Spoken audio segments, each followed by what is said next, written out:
Senator, the Honorable Gloria Thomas, Minister for Social and Community Development, Housing and Gender Affairs. Honorable Delma Thomas, Minister for Mental Health, Wellness and Religious Affairs with responsibility for Mount Gay Psychiatric Hospital and Minister for Youth and Sports. Mr. Samuel St. Bernard, Permanent Secretary, acting with responsibility for social development and gender affairs, Ministry of Social and Community Development, Housing and Gender Affairs. Mrs. Susan Hood Williams, acting Permanent Secretary with responsibility for Community Development and Housing, Ministry of Social and Community Development, Housing and Gender Affairs. Mrs. Chrissy Worm-Charles, Director of Social Development, Ministry of Social and Community Development, Housing and Gender Affairs. Dr. Francis Martin, Medical and Public Health Practitioner. Mrs. Nicole Brenda Lee Johnson James, Licensed Clinical Community Psychologist. Mr. Pearson Stroud, Head of Student Support Unit. Pastor Don Ray Wilkinson, Head of Departments and Units, stakeholders, participants, members of the media, good morning. We can do better than that. Good morning. And welcome to the inaugural Mental Health Symposium 4, hosted by the Psychosocial Support Unit in the Ministry of Social and Community Development, Housing and Gender Affairs under the theme, Prioritizing Mental Health in the Workplace. And we have quite a bit in store for you today, and so we're not going to waste any more time. And so I want to invite you to stand as we do the opening prayer. I want to invite Pastor Don Ray Wilkinson to do that for us this morning.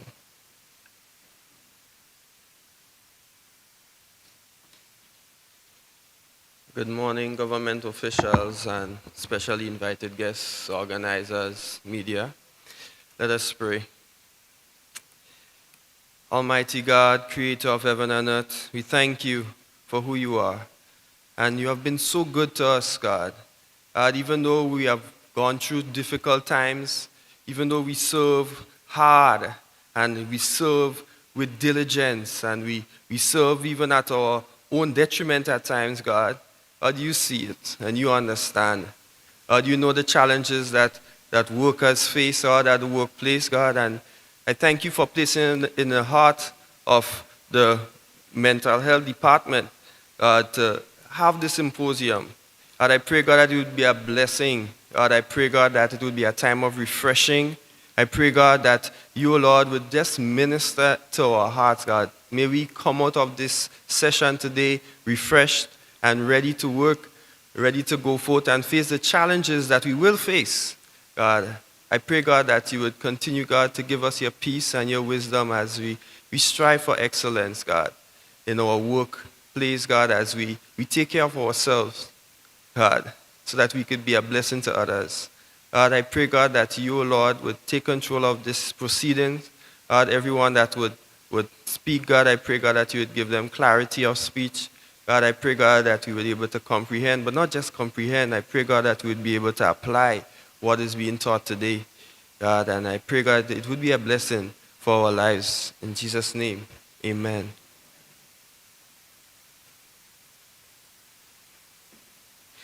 Thank you very much, Pastor Wilkinson, and I want to ask your indulgence to remain standing. And we want to invite Mrs. Latoya Benjamin Smith, who is going to lead us in the national anthem.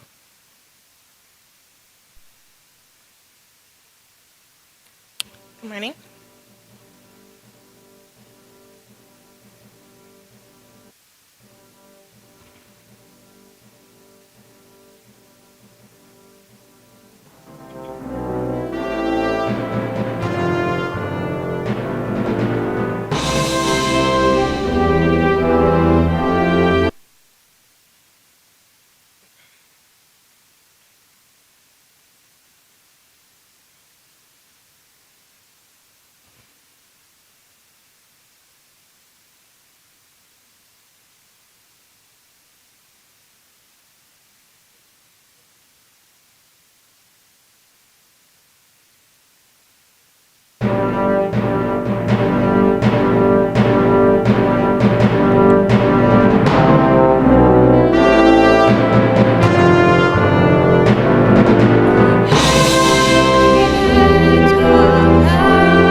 Thank you very much, Ms. Smith, and please be seated.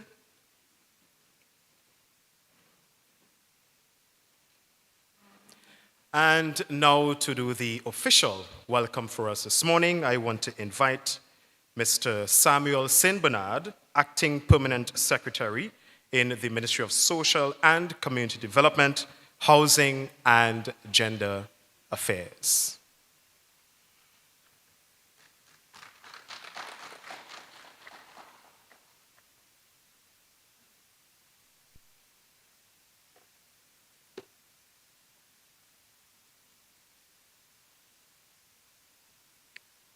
Senator the Honorable Gloria Thomas, Minister for Social and Community Development, Housing and Gender Affairs. Honorable Delma Thomas, Minister for Mental Health, Wellness and Religious Affairs with responsibility for Mount Gay Psychiatric Hospital and the Ministry for Youth and Sports.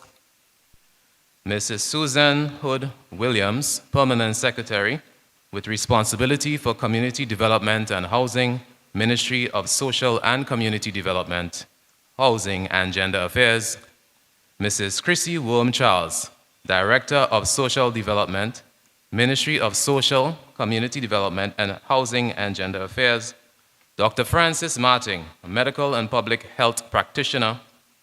Mrs. Nicole Brenda Lee Johnson James, licensed clinical and community psychologist. Mr. Pearson Stroud, Head of Student Support Unit, Ministry of Education. Pastor Don Ray Wilkinson. Mrs. Kizzy Matthew Clarence, Head of the Psychosocial Unit, Ministry of Social Development. Head of Departments and Units, stakeholders, participants, members of the media, good morning all. The Ministry of Social and Community Development, Housing and Gender Affairs is excited to welcome everyone to our Mental Health Symposium. As we join together as united duty bearers and key players in the reaffirmation of the importance of mental health.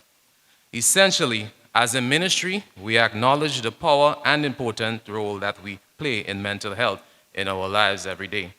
There is absolutely no true value or wellness if there is no mental health.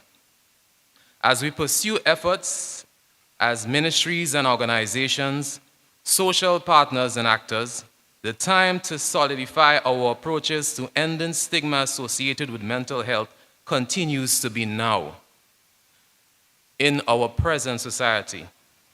We also recognize the familial systems that we operate in. And ladies and gentlemen, we need to be kind, to be courageous, to be mindful of our actions, because they have long-lasting impacts on the lives of the people we engage with in the workplace every day. Therefore, the workplace is an environment that should provide support for employees who are experiencing mental illness, including anxiety and depression.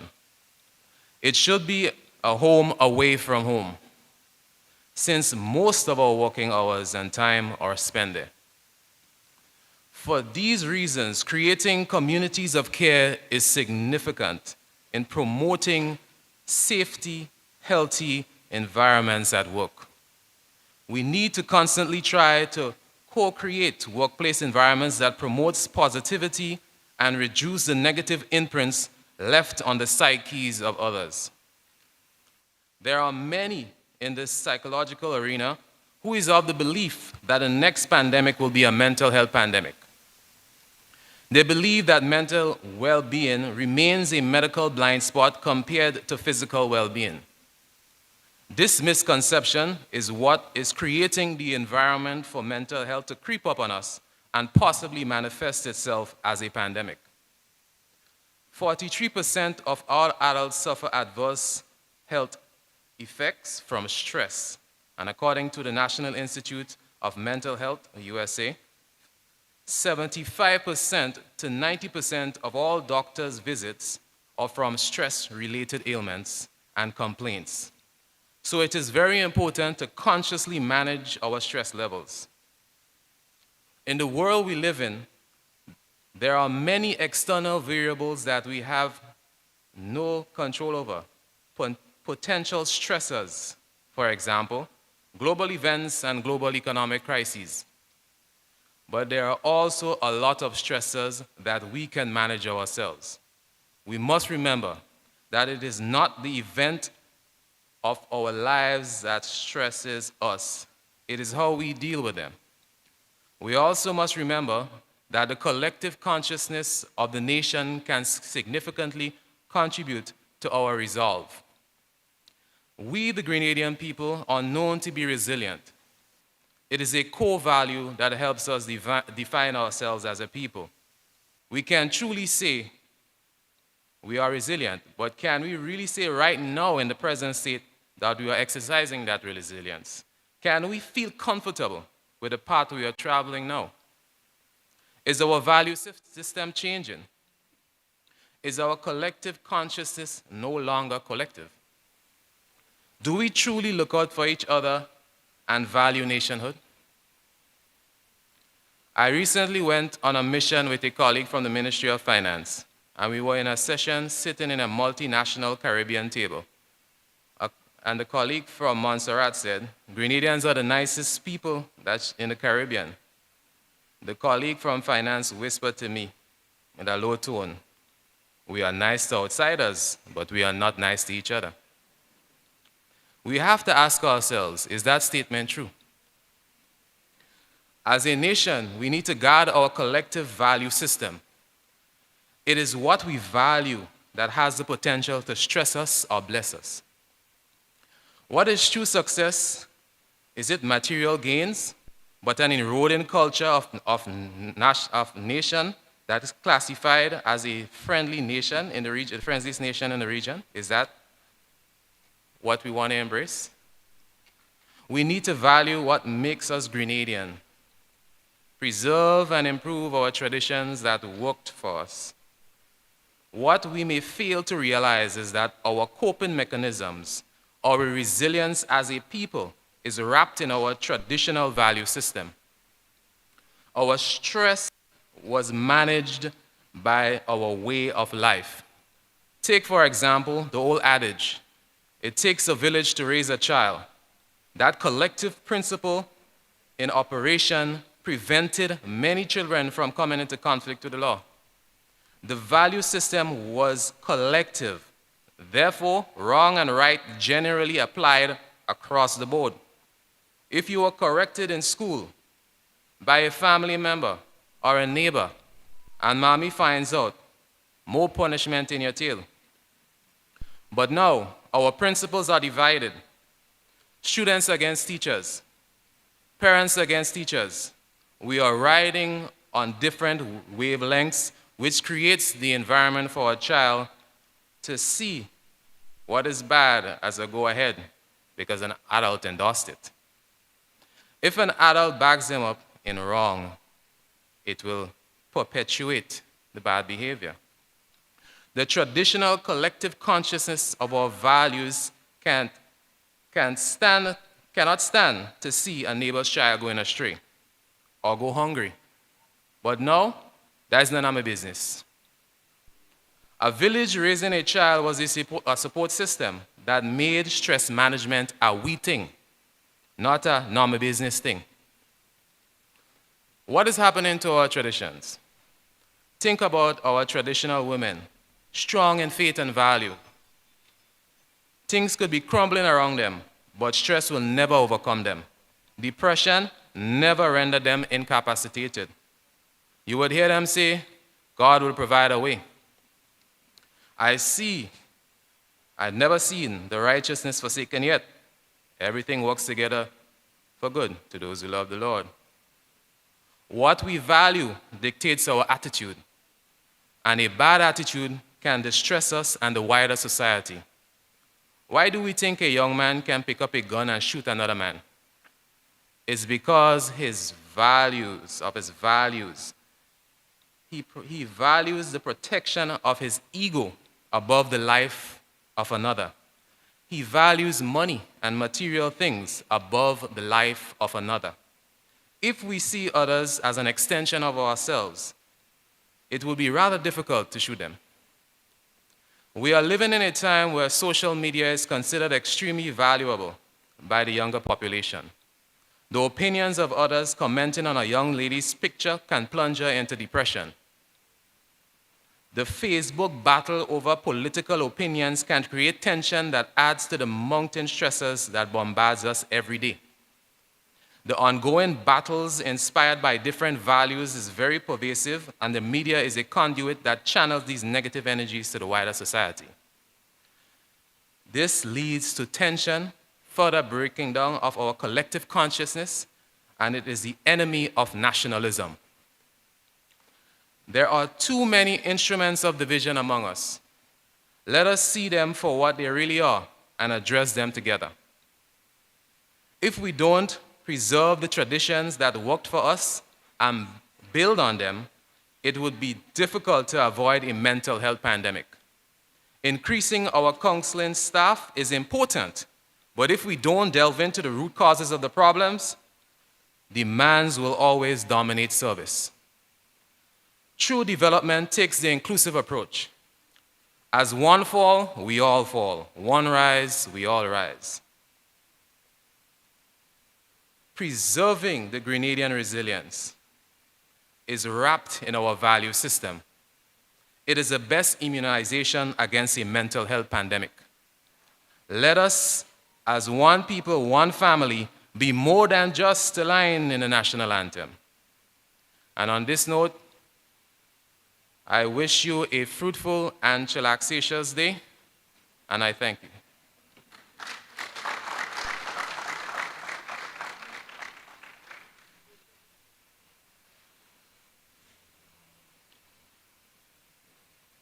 Thank you very much, Mr. St. Bernard. And at this time, I want to invite you to stand as we welcome to give opening remarks Senator Gloria Thomas, Minister of Social and Community Development, Housing and Gender Affairs.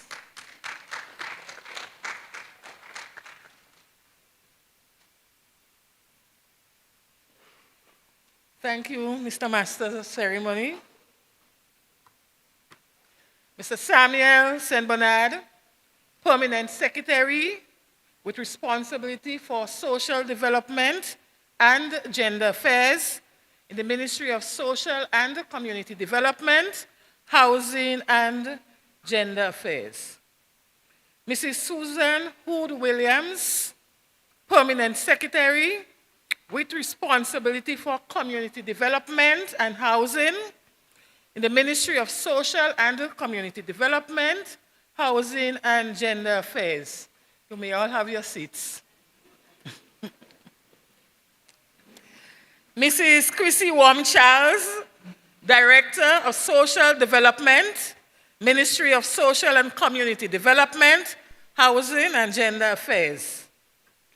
Dr. Frances Martin, Medical and Public Health Practitioner.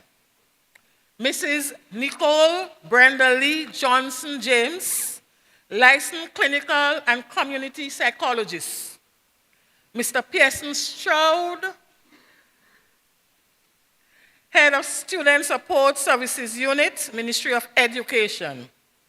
Pastor Dawn Ray Wilkinson, Head of Departments and Units, stakeholders, participants, members of the media, ladies and gentlemen all, pleasant good morning. Pleasant good morning. I bring you greetings from the Ministry of Social and Community Development, Housing and Gender Affairs. Our ministry, in collaboration with other ministries, will join the world in celebrating World Mental Health Day on Thursday, October 10th, 2024. The theme for this year's celebration, as designated by the World Health Organization, is "It is time to prioritize mental health in the workplace." This theme allows us to rekindle our efforts to promote mental health awareness by making our workplace a healthier environment, especially as the statistics show that the global population that 60% of the global population is employed, and employees spend 60% of their time in the workplace. It is necessary to recognize the link between employment and mental health. While having a job is good, certain work habits, such as excessive hours, working at nights, working on the weekends when there aren't enough breaks, or being in an unhealthy physical or emotionally drained environment can be bad for our health. These stresses can hurt individuals and society as a whole, since they are linked to burnout and other stress-related mental health issues, absenteeisms, and decreased productivity. Also, even in a favorite work environment, many people who struggle with mental health concerns choose not to disclose those issues to employers for fear of stigma and discrimination. We must understand the bidirectional link between employment and mental health. Our workplaces must be environments where people experience compassion, kindness, and empathy. There must be open conversations about mental health and practices to reduce stress for employees, together with employment assistance program. We recognize the struggles and stresses that some of our citizens are experiencing. Some may be struggling with financial issues, unemployment, loss of a loved one, divorce, sexual abuse, gender-based violence, or chronic illness, among many other stresses. Our brothers and sisters in Carriacou and Petit-Martinique are dealing with the trauma of Hurricane Beryl. We see that you are fighting, we recognize your resiliency, and we encourage you not to give up. Good mental health is necessary for daily functioning in our families, workplaces, and communities. Mental health is a state of well-being that enables people to cope with the stresses of life, realize their abilities, learn and work well, and contribute to society. There is no health without mental health. And as a people, we ought to do our best to protect and promote optimum mental health. As a nation, we must stop the stigma and discrimination against persons suffering from mental illness. And I want to repeat that. As a nation, we must stop the stigma and discrimination against persons suffering from mental illness. They are human beings too, who need love, kindness, encouragement, and care. So let's reach out to them. Depression and anxiety, as common forms of mental illness, are on the rise.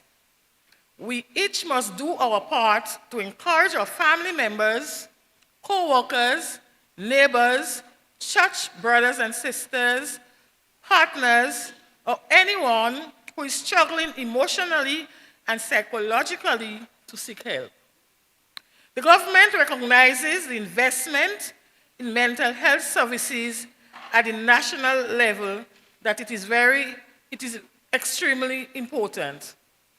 The various ministries involved in mental health will continue to advocate for persons struggling with mental illness and seek through public education to end stigma and discrimination against our fellow Grenadians.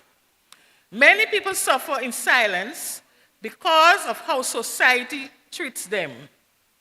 Our ministry wants to lend its voice in ending societal misconceptions about mental illness. Every one of us have a right to good mental health. Although we have achieved quite a lot with scarce resources, there is still a lot more to be done for mental health in Grenada. I call upon all listeners to join in the movement to champion the cause for increased mental health services and the need to promote good mental health for us as Grenadians. We need our churches, NGOs, private sector, community organizations, civic societies to get on board with mental health. Today, we celebrate the importance of mental health in the lives of all of us gathered here. Government workers from the various ministries, police, nurses, doctors, NGOs. We recognize that all of us have a part to play in fostering the good mental health of our nation's citizens.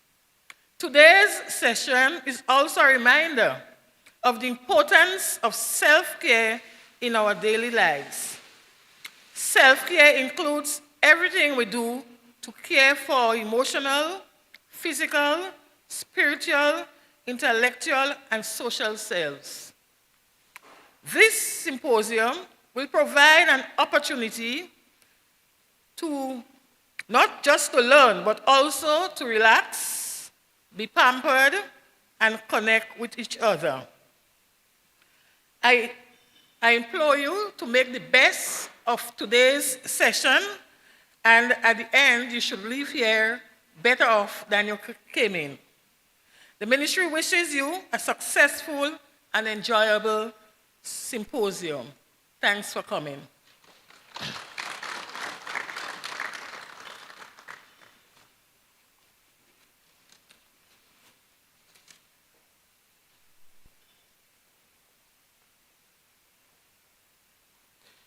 Thank you very much, Minister Thomas. And at this time, I want to invite you to sit back and enjoy a bit of relaxation with music by J. Dean Alexander and Anderson Richardson.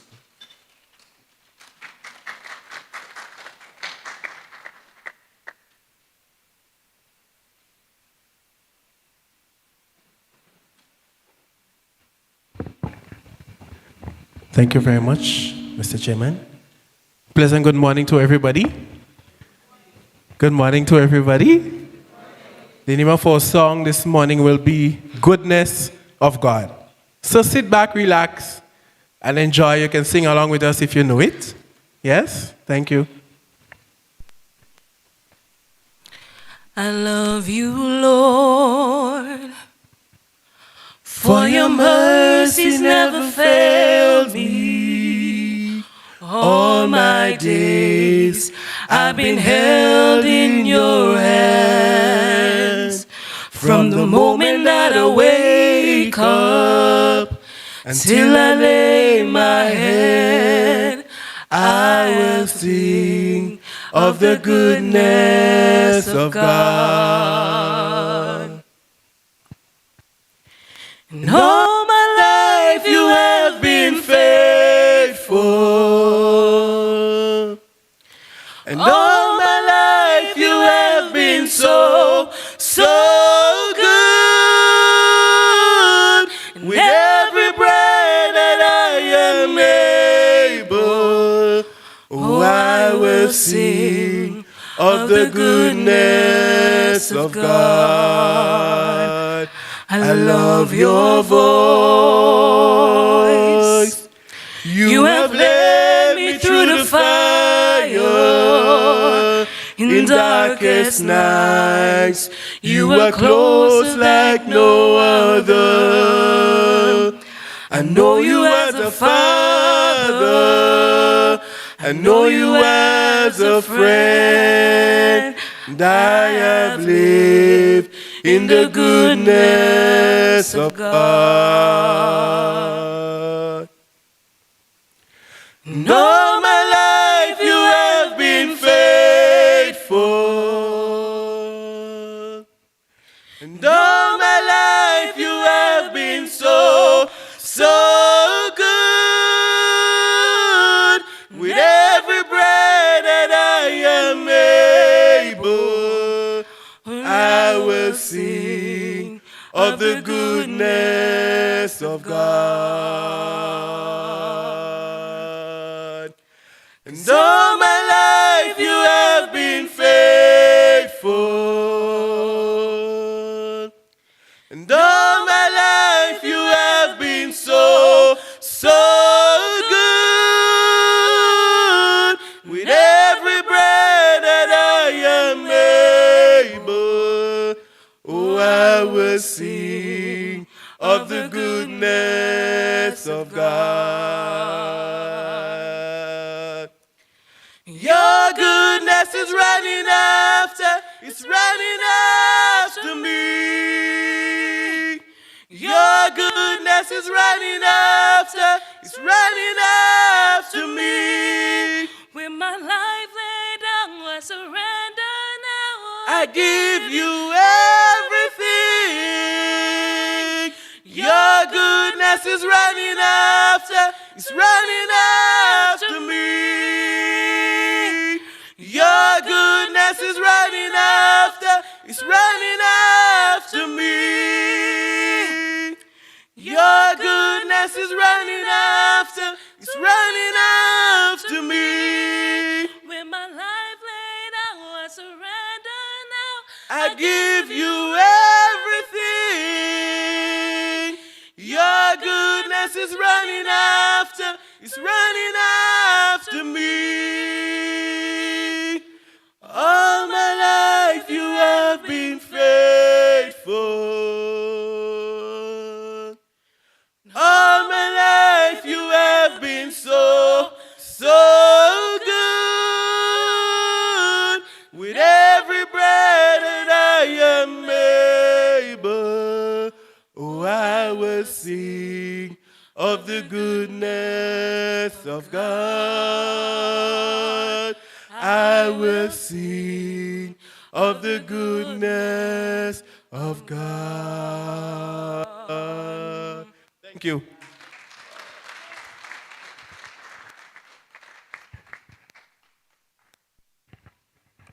I honestly think that we can do much better than that.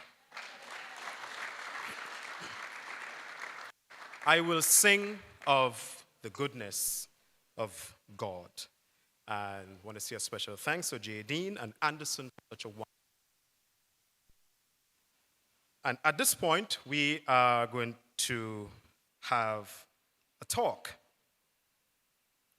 on chronic illness and mental health.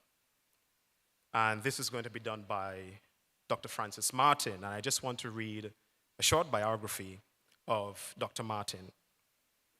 He is a graduate of St. George's University, School of Medicine, emergency medicine physician at the main General Hospital, Grenada, for 10 years, senior house officer at subsidiary hospitals, holds a master's degree in health policy and management, senior medical officer, Ministry of Health in Grenada 2012 to 2019, former chief medical officer, Ministry of Health, Grenada 2019 to 2020, and permanent secretary in the Ministry of Health with responsibility for general and health administration and social security until 2021. He is also a co-author of a number of publications and has published the Journal of Medical Screening, Pan-American Journal of Public Health Manuscript ID, International Journal of Biometrology, American Journal of Medicine, Grenada Medical Journal, guest lecturer at the Department of Public Health and Preventative Medicine of the SGU, St. George's University, and the T.A. Marichaud Community College. Dr. Martin is committed to preventative health care and the building of technical capacity among health practitioners and the wider community so that health is viewed as part of the national development agenda. Further, that there is accountability for public policies that impact health, advocating for healthy public policy to drive primary or preventative health care. And I see Dr. Martin is bowing because I know him very well. He doesn't like all these formal introductions. But anyway, let us welcome to give a talk for us on chronic illness and mental health, Dr. Francis Martin.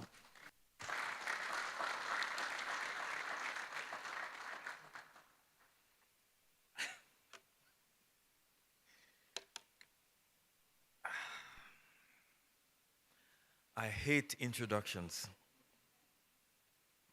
because people lie about you a lot when they do introductions. I just like to come do my stuff and you figure out, where did you get this from? Oh my God.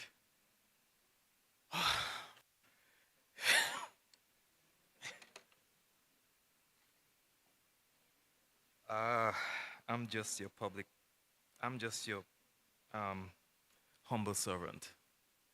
That's what I am. Okay, so for the next few minutes, I'm going to attempt to speak to you about public health,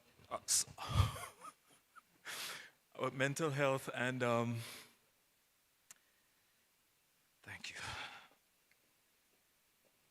and chronic disease. Yeah, let's take it off. Yeah.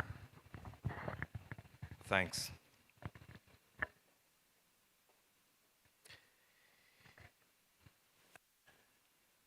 Thank you. In the Eastern Caribbean, Latin America, 80% of mortality rates, meaning deaths, is from chronic disease. It is for that reason, in 2012, the Caribbean region did something that no other region has ever done, which is to get something on the agenda of the United Nations.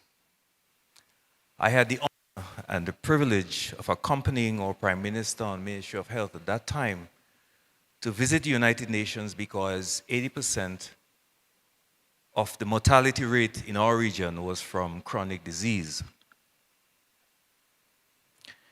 Now, it is well established in medical science that chronic disease is fundamentally linked to mental health. So if 80% of your mortality rate is chronic disease, what does that say to our mental health status?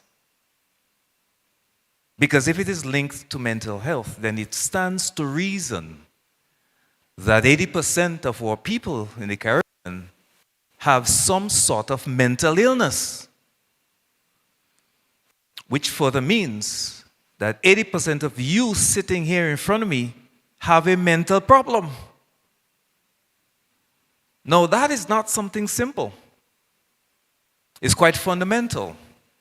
And the interesting thing is that depression is probably the most common. In fact, the the World Health Organization has predicted that in the year 2030, the most common mental problem not just mental problem, the most common medical issue in the world will be depression.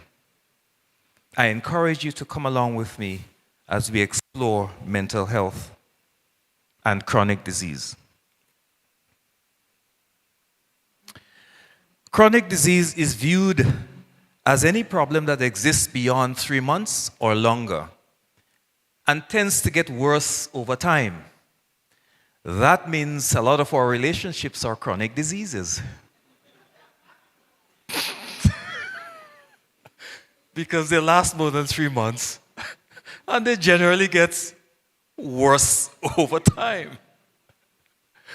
It also tends to occur in adults. But get the kicker. It can be controlled but not cured. Hence the reason chronic disease is such a lucrative business. Physicians, medical professionals, and pharmaceutical companies love chronic disease. It gives them money. The fastest growing business in St. George's is pharmacy. Look around. There are more pharmacies in St. George's than there are food stores. What does that say to you?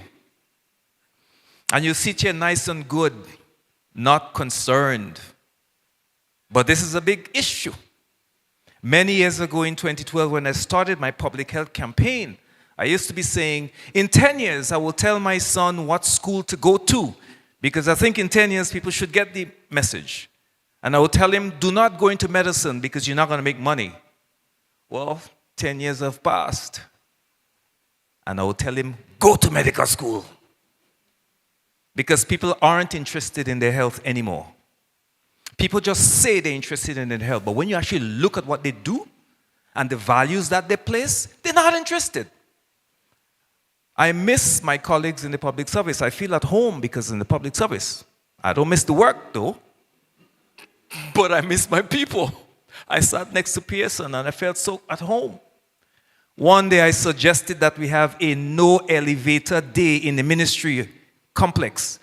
Boy, I was beaten on the head for it. Only to find out that the elevator went off for how long? See? Simple things. Chronic disease and their patients have a higher risk of developing mental disorder. And guess what's the most common? Depression. What did the World Health Organization say for 2030? The most common diagnosis on the face of the earth will be depression. So they're saying it's going to be depression. 80% of our people dying in the Caribbean have chronic diseases, which means that 80% of our people in the Caribbean are going to develop depression. It means that 80% of you here are depressed because of your chronic disease. It can be triggered by anxiety because you were worried about what's going on with you. You don't know your future. And so you worry about catastrophic financing. Catastrophic financing is a situation where you get a disease and it makes you poor because of the disease. So for example, if you develop kidney failure, you are going to get poor because no Grenadian can afford the cost of dialysis. So you will get poor. It's called catastrophic financing. Any one of you here develop cancer is going to get poor because you cannot afford the treatment of cancer. And God forbid you have diabetes, hypertension, and cholesterol problems. You're going to get poor because you cannot afford the treatment of the medication. By the way, the world understood hypertension. They understood people in the Caribbean. 60% of us have a gene that we carried with us from Africa. It's called the SALT gene. The pharmaceutical companies and universities in Europe and the United States is now studying the SALT gene because they can make a lot of money out of it. There are medications that they use for that SALT gene because they know that 80% of the people in the Caribbean will develop hypertension. Have you ever heard of a tablet called lisinopril, losartan, valsartan? They are all medications for the SALT gene because they know we have it. They never told us about it. They just went and make a medication for it, waiting for us to develop our hypertension. Now we don't even understand this thing. All of us love salt so much. We have even found salt into our national dish. What's our national dish? Oil down. And oil down must have all manner of. We love it. Fellas have a cook the block, fish broth. It must have salt. Because they understand this, leading us to depression. Stress and other challenges of chronic disease can also lead to depression. We know in the medical fraternity that mental health and physical health are fundamentally linked. We also know that living with a serious mental illness has a higher risk of developing chronic physical conditions. Now, when you look at that statement for what it's worth, it looks as though we're trapped. It looks as though we are not able to get away from some pattern that has forced us down that route and we cannot resist. That's what it looks like. So that leads to burnout because most persons with chronic disease are stressed over their disease. Our culture, ethics, morals forces us to be stressed out. In fact, most persons who develop a chronic disease in the first case hates to go on medication. They will say, "Doctor, I don't want to get hooked on that medication." But they say it in hypocrisy because they don't want to get hooked, because they don't want the medication. But at the same time, they would not make the necessary behavioral change to make it go away. So it's almost as though you're setting yourself up. You have a disease. You don't want the tablets. You're not willing to make the necessary change. Well, let the doctor sit in his office and make the money because you will get back to him eventually. And there are people who say, I like to use herbs. I like to use natural means. And I've always supported them because I love that. Use herbs and natural means. But are they consistent with the herbs? No. Are they consistent with the natural means? Hell no. Because they're not interested. Just not interested. So anger and self-consciousness about your chronic disease can lead you to feel burnt out. Because there is reduced compliance to the recommendations. The medical fraternity is well set. They have guidelines that tells you what tablets to take. They have you in their pocket. They have guidelines. They have guidelines in the US. They have guidelines in Europe that says if you have hypertension, you should be on this medication, that medication, and that medication. If you have chronic disease, you should be on this and that and that. Because they want to have you where they want you. And that leads to reduced compliance. I have a policy that says if someone has high cholesterol, work with the person first. See if you can bring the cholesterol down. If the cholesterol is a little bit up, work with the person.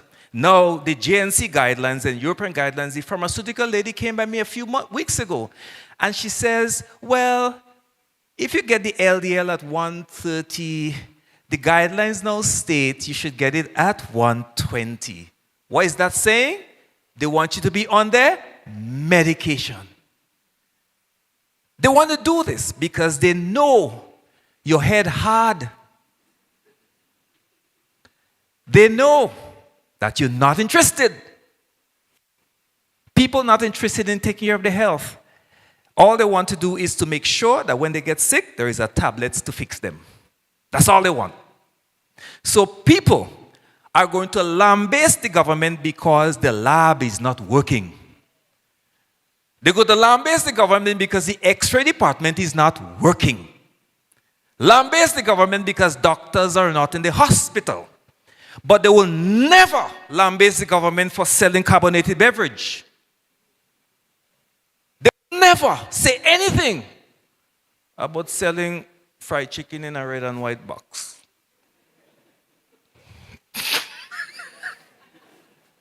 You get the point I'm making? Misplaced priority. In other words, you set yourself up for chronic disease, which means that you set yourself up for mental disorders. And yes, still you're getting vexed because you're in our tablets. So reduced compliance because of the problem leads to worsening of the chronic disease. Because you're not willing to take the tablet and you're not willing to make the behavioral changes, so it worsens the chronic disease. And as a result of that, it speeds up the onset of mental disorders. In physics, we used to call it positive reinforcement. Positive reinforcement just means you do something that caused a bad response. That bad response caused more of that bad thing, and more of that bad thing happened. So it's like the society in the Caribbean, Eastern Caribbean, Latin America is getting worse and worse and worse simply because we lack the mental capacity to do what's right. So burnt out feelings is much more common in teenagers. So teenagers who are diagnosed with diabetes get this much more because adherence fails over time. Everybody gets frustrated after having to take all these medicines. I did a program on Godfrey once and with some other doctors, and the doctors used the term delinquent patients. That's a term they love to use because patients got to take the medication, and doctors love patients to take the medication. I don't want people taking no medication. So I said to these doctors, I do not use the word delinquent patients. There are no delinquent patients. There are patients with challenges why they can't take their medication. And the challenges might be social. So for example, Grenadian young people like to give their parents medication around carnival so that their diabetes and hypertension gets out of control. And when it gets out of control, you put the person in the hospital and they get admitted to the hospital. So the most elderly patients get admitted to the hospital is around carnival and around Christmas and New Year's. Deliberately don't give the elderly folks their medicines just so that they get out of control and they have to be admitted. So there are social issues like that. And then there are domestic issues going on where the husband don't want the wife to take the medication, the children don't want the parents to take the medication because they think it has too much side effects. And there are financial issues too. The medication is not available in the pharmacy, government pharmacy, and they need to purchase it. So I say to my colleague doctors, always find why the person doesn't want to take the medication. Because there always is a reason. And sometimes the reason is, doctor, I want to use herbs. And I'm okay with that. Let's use it, just that you need to be consistent with what you're doing. Teenagers may come to feel discouraged because the medications is not working well or the disease is not under control. And that can progress to feel hopeless and helpless. And that can lead to depression again. So there is a direct link between chronic disease, its management, and mental disorders. And that one is the one that hurts me most. Brain microvascular disease. That's a term you probably have never heard before. But all chronic disease cause microvascular changes in your brain, which means that it causes problems in the very small blood vessels in your brain.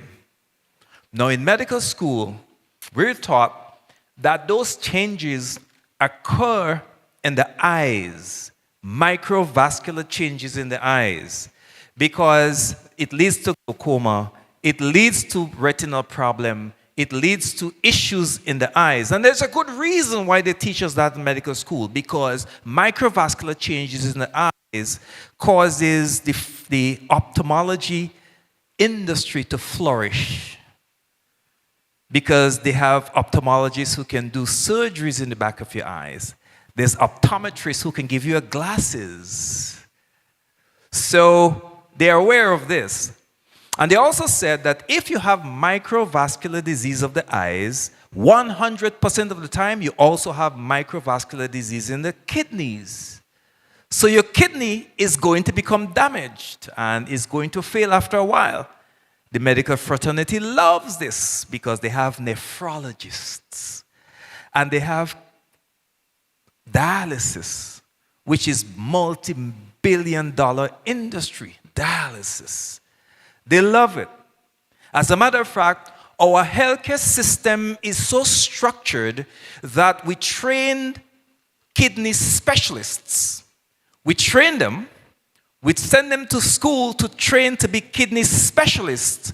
And what they do with the kidney specialists, they keep them in the hospital, waiting for the kidney failure patients to come into them. This is something that I cannot understand.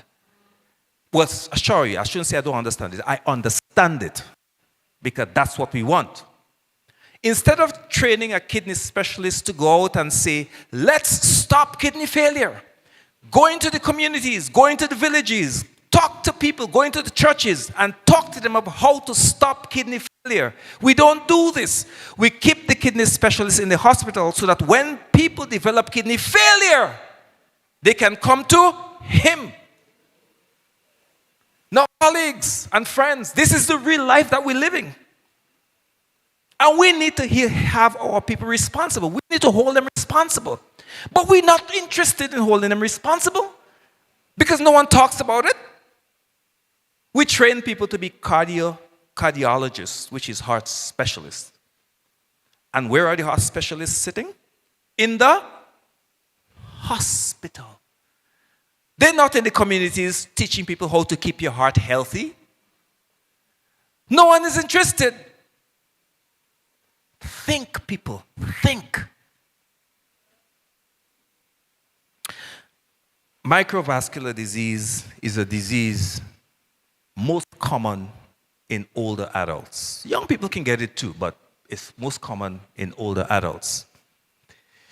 It's an umbrella term, of course, and it refers to a wide variety of changes in the small blood vessels of your brain.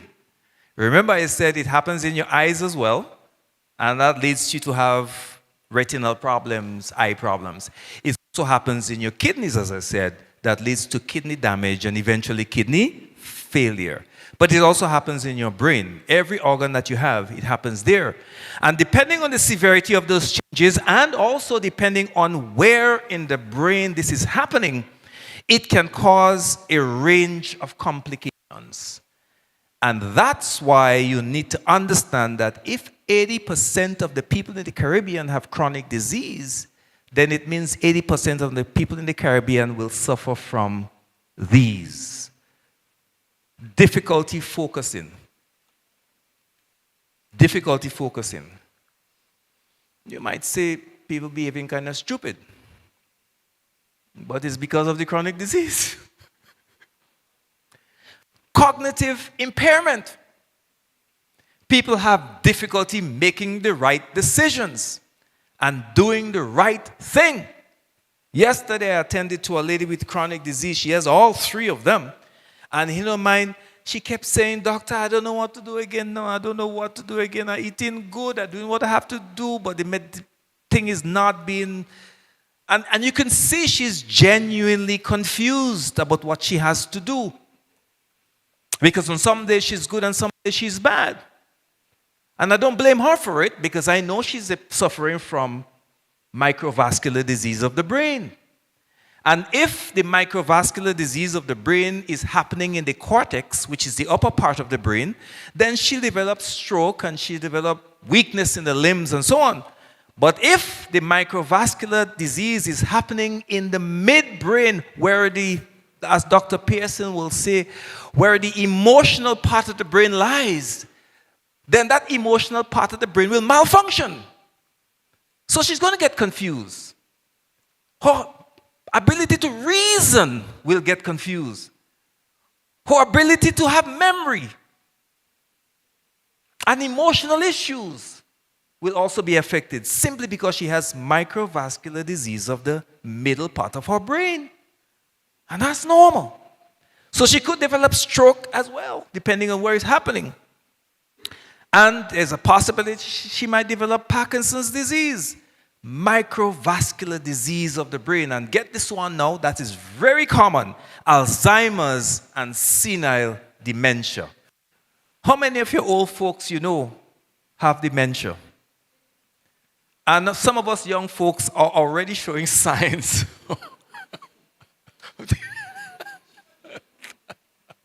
I'm telling you, when you look at how some people behave, you can't help but think, how could you possibly conceive this? You know what I mean? Microvascular disease of the brain. So it is absolute certainty that if anyone develops this kind of a microvascular disease from the chronic disease, there's a great chance that this is going to happen. And your mind and mental capacity is going to go down. Now, there's a good reason why, there's a bad reason why we develop microvascular disease. And my final slide will tell you why we're all developing microvascular disease. And by the way, microvascular disease of the brain, which leads to mental disorder, does not automatically appear at a particular age. Diabetes starts about 3 years before the person is diagnosed with diabetes. On the day when the blood sugar gets over 300, that's not the day it finally just rose. It was rising over the years. Hypertension didn't just happen in a particular time. It took years for it to develop. And without statistics, I can tell you for sure that that process starts in your 20s. That's why the medical books in all medical schools, the medical science is well organized, you know. They say you should start testing them at 40. Why 40? Because it takes about 20 years, the process to finally come home. The chicken comes home to roost at around 40. So they know you're getting sick at 20, but they say, nah, don't bother check at 20. They know in your 30s it's getting really, but they say, nah, leave them, man. At 40, when the shit hits the fan, they said, yes, check them now. Why? Because at that stage, most likely you're going to need medication. The pharmaceutical company flourishes. The specialist makes lots of money. It's all because of finance. I remember when I was at TAMCC, Darren, who is now in Ministry of Finance, Darren and I used to argue every day at TAMCC. I told him that physics explained everything in the world, because to me, I was a physics fanatic. So I told him physics explains everything in the world. Darren says, no, Francis, finance explains everything in the world. You know, I had to eat my words. I had a privilege of going to Darren's church to do a presentation, and I said, Darren, you are correct. Because in medicine, finance matters over everything else. It's money that counts. You get sick today, you don't have money, you're dead. You're sick today, you have money, you get an ambulance, man. You get surgery, man. You can specialist thing when you have money. The other day, I developed a very, very bad tooth issue. And it was so horrible that I had difficulty dealing with it in Grenada.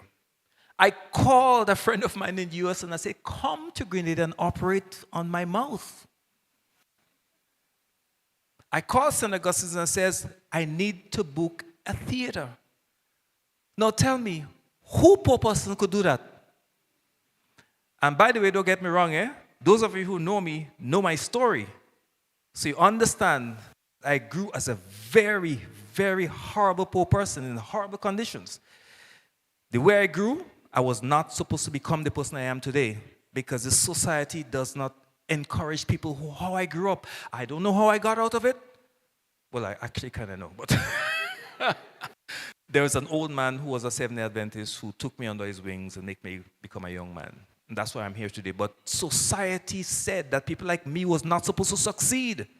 Right? So don't get me wrong. I'm just using that illustration to tell you that money is where it lies. Some of my medical colleagues may not like to hear me say that, but I take comfort in being honest. So we have microvascular disease because of, I realize y'all get very quiet. Microvascular disease because of processed foods. That's what it is. And by the way, that information was known for many decades, you know. It was known. Just like the salt gene was known. But nobody told us in the Caribbean about it. Because they know we're black. And most likely, they'll have to build the empire on us. England and Europe was built on the back of black people. United States was built on the back of black people. The pharmaceutical company is being built on the back of black people. And yet still we're not right and become conscious about this. Flooding our markets with processed food. And we find all kinds of reasons why we should use processed foods over everything else. And we are people, we love propaganda. We love TV. We love to talk and lie. So when they told us that coconut oil was bad, we grabbed it up. We loved it. We stopped our coconut oil. In fact, our coconut oil and copra industry in the Caribbean was destroyed because of that propaganda. Now they found out that people living in the South Pacific and Asian oceans who no cardiovascular disease, now they use this coconut oil. Now the table around coconut oil is turning. They tell us avocado wasn't good. We believe them because we not believe in truth. We want everything easy. Now there is a new propaganda that's going around. Do you know what it is? The new propaganda is eating local is too expensive. That's a new propaganda. Well, if eating local is too expensive, try buying medication and see which one is more expensive. Right? I said before many years ago, if you don't use food as your medicine, you eventually will use medicine as your food. And that's what the industry wants. They want you to use medicine as your food. And you love it. You absolutely love it. I did a talk once that showed that if you eat a Grenadian breakfast at 7 and 8 in the morning, at 12 o'clock, your blood sugar is still at a level where you could function. You may feel a bit hungry, but you don't need to eat lunch because your blood sugar is still reasonably good. You may eat lunch because you have the opportunity. And if you eat a Grenadian lunch, by the time you get home in the afternoon at 4 o'clock, your blood sugar goes down a little. Again, not below the line, but just about there to make you feel okay. But if you eat a processed food breakfast, the blood sugar peaks at around 10 o'clock in the morning. And at 12 o'clock, it goes so low below the line. You feel the need. You feel hungry. You must go and eat because you're weak. Your head light. You must go and eat. And if you eat a processed food lunch, the same thing happens. It peaks at 2 o'clock in the evening, and at 4 o'clock, the blood sugar is so low. You must eat. You must go home.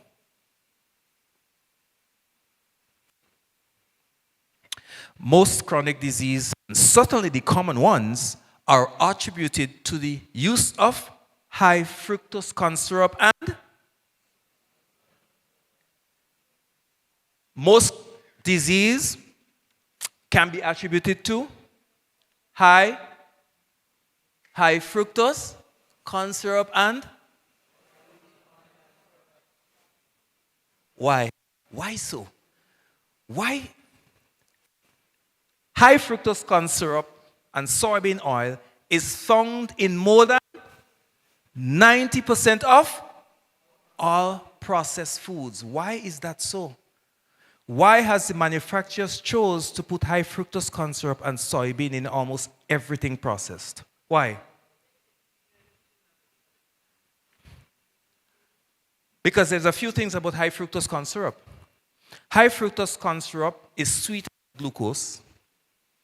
High fructose corn syrup is used to sweeten everything from beverages down to low-fat yogurt. High fructose corn syrup is found in almost every single thing that you eat that is processed. The question is, why has the governments of the United States and Europe chose to put high fructose corn syrup in all of these things? Because high fructose corn syrup is metabolized in the liver. It is metabolized in the same way as alcohol is metabolized. So it causes the same damage to the liver as alcohol. It's just that high fructose corn syrup takes a longer time to make it happen. Alcohol damages it almost immediately. There's one other thing.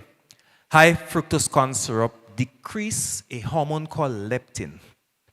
Leptin is a hormone that God put in our brain to tell us, you're satisfied, stop eating.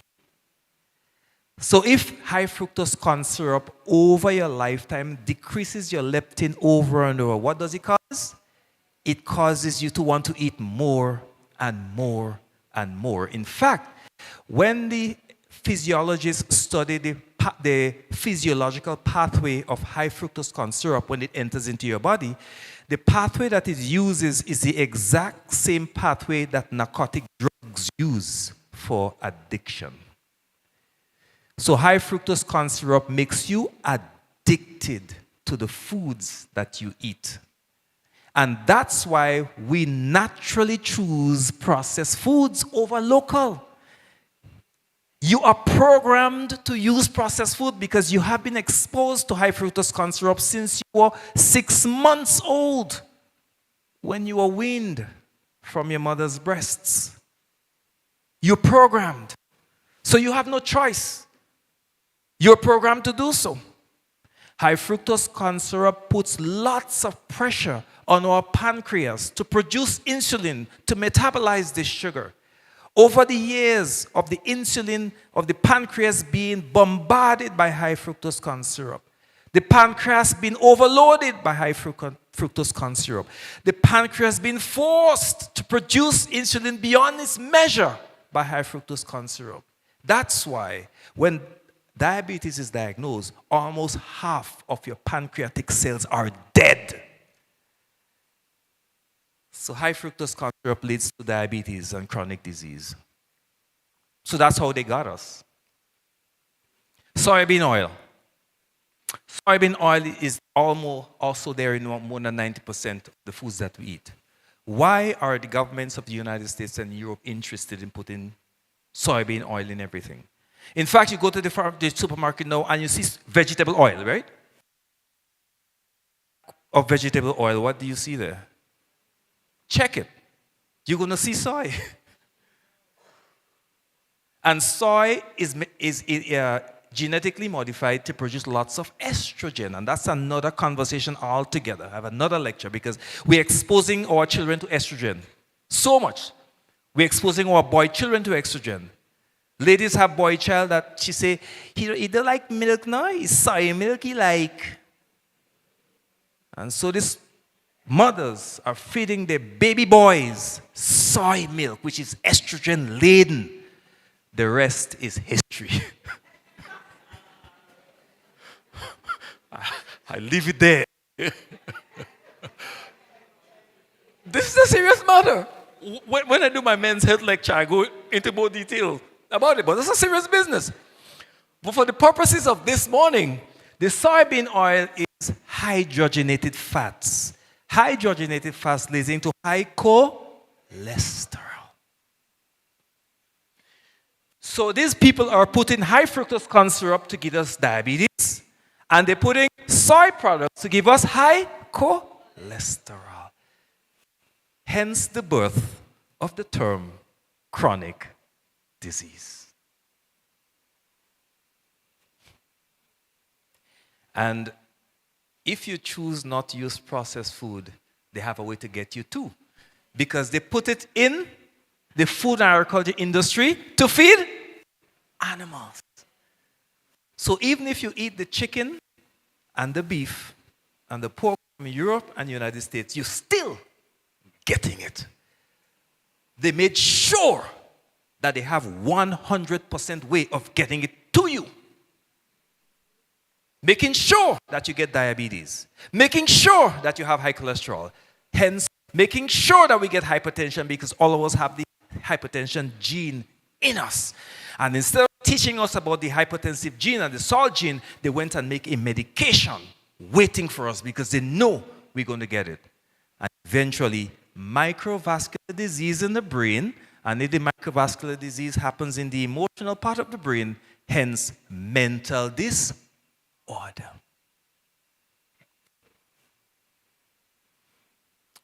So it seems to me that eating safe and eating local is the surest way to prevent chronic disease and to protect our mental health.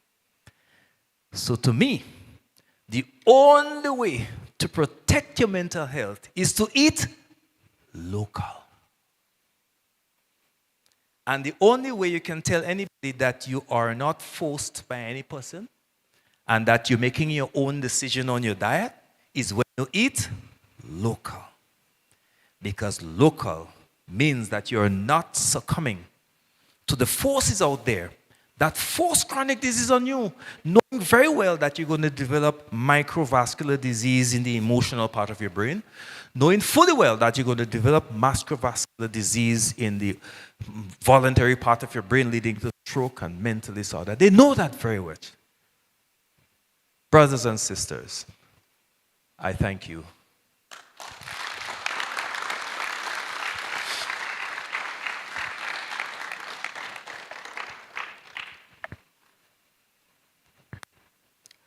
Let's put our hands together for Dr. Martin again. And it seems that he has the blueprint to make his presentations informative and entertaining at the same time. I don't know how he does it. But one of the main takeaways for me is what he said, that if you don't make food your medication, then medication will become your food. So I want you to do something for me. I want you to take your right hand and put it over your right ear for me. Right, so you know the saying, it goes in one ear and goes out the other? So we lock it in, we're locking it in. All right, so thank you very much again, Dr. Francis Martin, for a very informative and enlightening session. And at this time, we're going to take a short break, a very short break, so you can get up, you can get refreshed, you can use the washroom, and then we're going to get ready for a second talk, right, as part of today's presentations. All right, so a very short break, everybody. We'll be back.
Good day and welcome back to this Mental Health Symposium 2024, hosted by the Psychosocial Support Unit in the Ministry of Social and Community Development, Housing and Gender Affairs.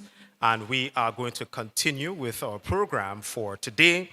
And so without any further ado, we're going to have our second presentation for today, Mental Health in the Workplace. And I'm going to read a short bio on the next presenter. Nicole Brenda Lee Johnson James is a licensed clinical and community psychologist. She holds a Master of Arts degree in clinical and community psychology and a Bachelor of Education in Guidance and Counseling from the St. George's University. She is also a trained teacher, possesses a diploma in youth in development work from the University of the West Indies, and has remained committed to lifelong learning within her field to best serve her clients and community. To this end, she has received certified training in trauma, conflict resolution, psychological first aid, and training in working with people who have suicidal ideation, among others. She is a practicing professional who served as a guidance counselor at the Anglican High School for 17 years and currently serves as the counselor at the Department of Hospital Services. She is in her 5th year as a lead psychologist at Chehill Community Outreach and Therapy Services. Mrs. Johnson James is a member of the American Psychological Association, provides individual therapy, couples therapy, grief therapy, and has done extensive psychoeducation work with female survivors of domestic violence. Having recognized that life is a journey, not a sprint, Nicole lives by the mantra, "We are all becoming," a commitment to patience with herself and others as we grow, change, and become. Let us welcome Mrs. Nicole Brenda Lee Johnson James. 5 minutes to get the session, okay? And you talk back to me. All right. So mental health in the workplace is not an option. At this point, all of what you heard this morning, it's now a necessity. Not so? Right. To prioritize mental health, we have to consider people, the place, and the purpose. The people is, right? The place is our place of work. The purpose, the goals that our employers have set for us to achieve. There is an interplay, as you can see, between work and mental health, because our work impacts our mental health and our mental health impacts our work. Not so? Right. The work environment should be equitable, it should be supportive, and it should be safe. Is this our experience in our work environment? Sorry? All you can answer. No, it's not. We're supposed to be interacting, right? It's not, always, right? Mental health is a shared responsibility because there is an interplay between our mental health and our work. So we cannot leave it all up to our bosses or the governments or whoever. We have our role to play. So as we begin this journey, let's do a brain dump. And that word there should have been a space there. So let's do a brain dump. What is occupying your head space right now? The amount of things you left on your desk to do? Some of that. What else? Lord, I wonder who thing would end on time so I could pick up my children. What else? What's occupying your brain now, your head space right now? Whatever it is, Just allow yourself to be present in this moment, right? You're here. What else can you do? So don't lose twice. Don't lose out on just relaxing and receiving some information. And don't lose out on the fact that you still have to go back to work and get the things on the desk done. So let's try to be in the now, the here and the now. Is that doable? And if you use the phone, let's just use it for what? Anybody here on call? Right, so if you're not on call, let's just leave the phone. Right, and let's be present. So are you present with me? Nice. Let's look at some facts as to why mental health is important in the workplace. Globally, listen, look at this. An estimated 12 billion working days are lost annually. To what? Depression, again, we heard about it this morning, and anxiety. And what is the cost? $1 trillion. I don't even know how to process $1 trillion. But I know that could pay Grenada's debt and make all of us rich. This is what is lost in productivity annually because of sick days. It's serious, right? And you know something? The World Health Organization said after the pandemic, there has been a 25% increase in the prevalence of depression and anxiety amongst women and girls. Almost 60% of the world population is in work. An estimated 15% of working age adults experience a mental health disorder at some point. All workers have a right to a safe environment. Are you safe in your workplace? I'm looking at the faces. Are you safe in your workplace? I see like, me and these people and them, right? But it's true. The most of adults' complaints come from what? If not our relationship, what? Our workplace. Who hypocrite, who afraid, who come in late, who are doing, right? Depression and anxiety again. Workplace can contribute to poor mental health as well as it can be the solution. And our mental health, again, is a shared responsibility. So why do we need to prioritize mental health?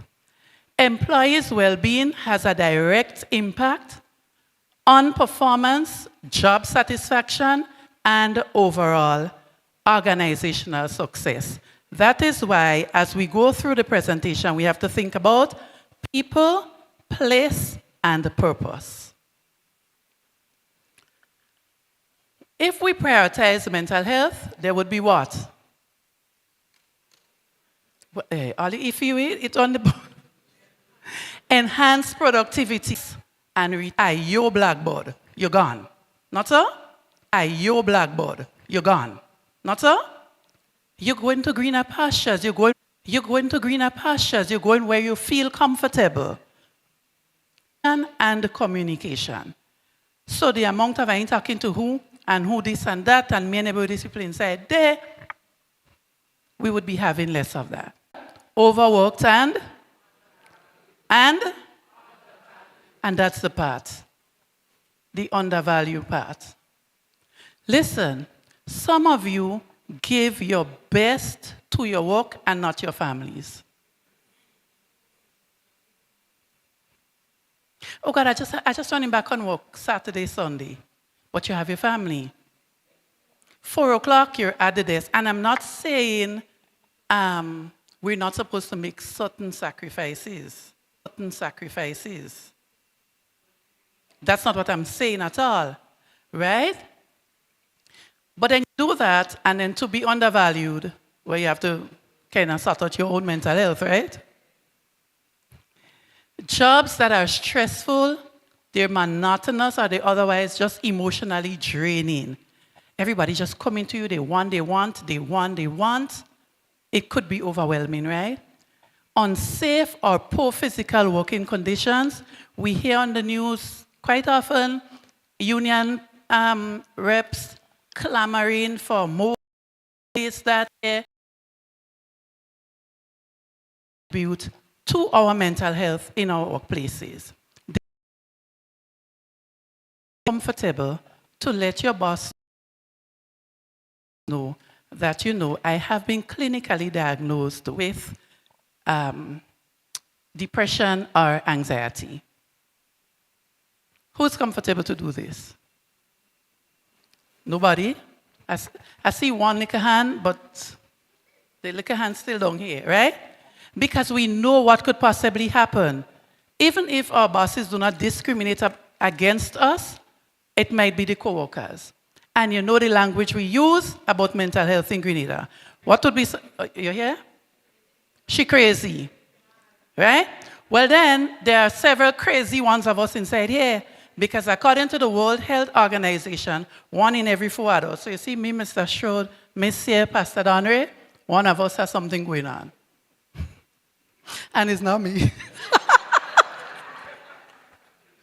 You, right? So there would be discrimination. It would work against you. She can take pressure. But that's not true, right? Each of us has a measure of anxiety in us. As a matter of fact, we need a measure of anxiety to perform. Imagine you're not anxious about anything and a bad dog is coming at you. You just stand up and you're grinning at it, right? You need a measure of anxiety because you need to protect yourself. But anxiety becomes a problem when it becomes dysfunctional, right? It's impacting your daily life, your daily functioning, right? Unrealistic expectations of managers. And sometimes I hear people use expressions like, that man is a beast. He don't have a heart. That woman, I don't know how she could say she like people. Right? The expectations. Job insecurity. We hear a lot about contract for service. I've been employed for so long. Up to now, I've not been regularized. Well, regularization is the word of the day. How could you feel, comfortable? Unsupportive colleagues. How many of you could say you have a friend at work? One person, a friend at work. Me, I just come here to do what I come to do and go back home. But that's where you spend most of your time, your waking hours. Sorry? I didn't hear. Harassment. Oh, you don't want me to forget that one? Thank you for bringing it to my attention. Harassment and bullying. People in jacket and tie and suits engage in more bullying than the children. In psychology, we know that a person's brain is only fully developed by the time they're 25 years old. That's children. And the part of the brain that develops last is the part that is responsible for decision making.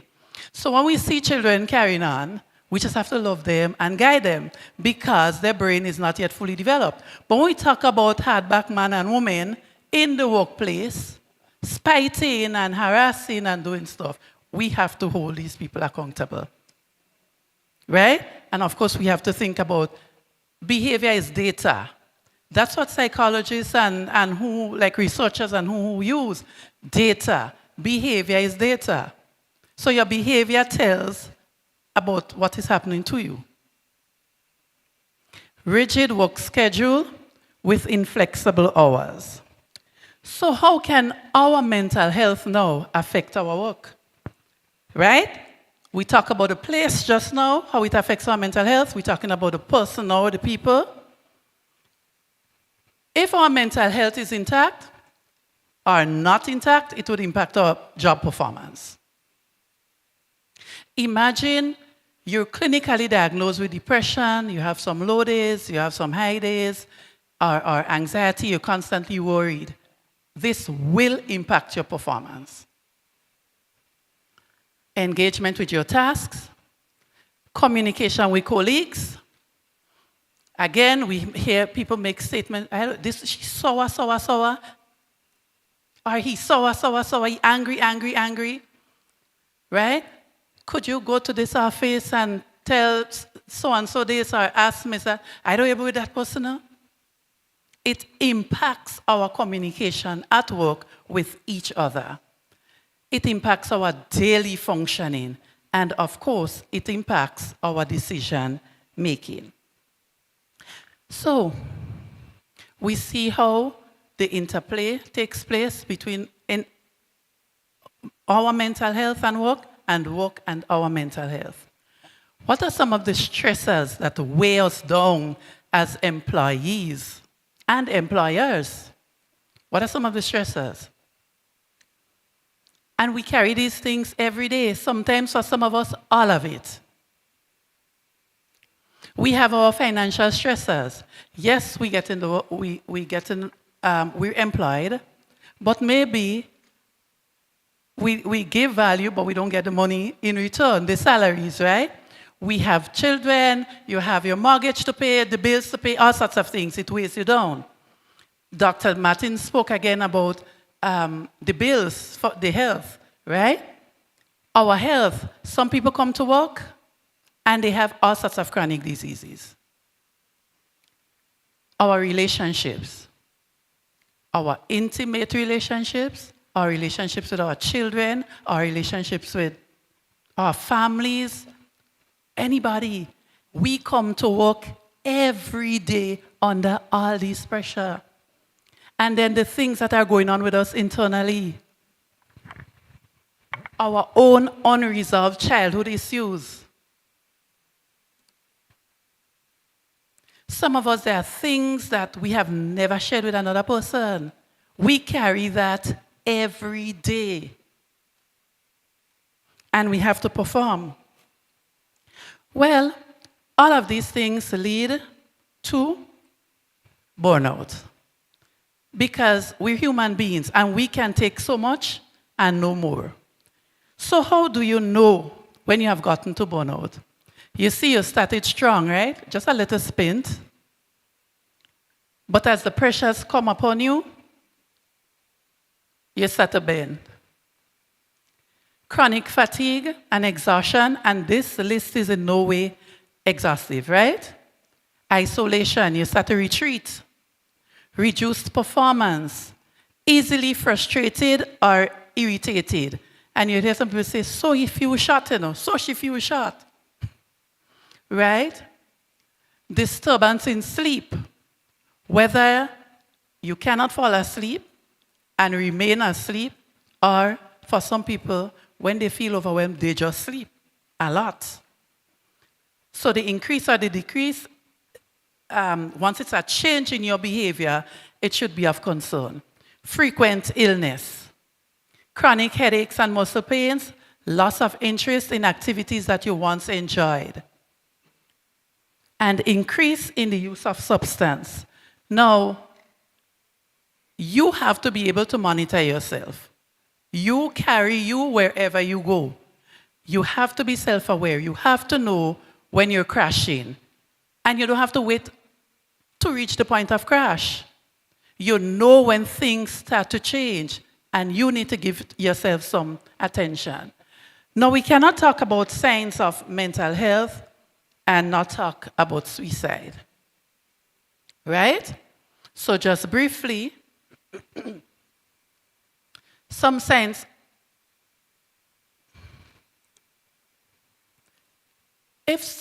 Right. So these were just some more signs of mental health issues. You're feeling anxious or worried, you feel depressed or unhappy, and these here in no way, on any given day, any one of us could feel any one of these things. That doesn't mean that you have a mental health disorder or issue. All it means is that, well, what it means, if you have to be diagnosed, this has to be happening for a period of time, right? So it's not that you just feel overwhelmed today or for 2 days or something like that. All right, so we could go to the slide on suicide. This is a conversation that people are afraid to have. If you hear somebody talking in a certain way and you ask him or her about it, you're not giving them the idea to take their own life. Suicide is preventable. So there's a difference between active suicide ideations, the thought, the ideation, and passive. If it's active, you have the thought, the person is feeling overwhelmed, but they may not have any plan to carry it out. When it is active ideation, the person has a plan. So the plan could look like they have the means, they put in the means together. How am I going to take my life? When and where? And I just want to encourage you, the whole Grenada, everybody who is looking, suicide is preventable. We just need to reach out for help. You hear the person talking in a certain way, you see some changes in their behavior, hold the conversation with them, okay? So let's just briefly look at some helpful tips.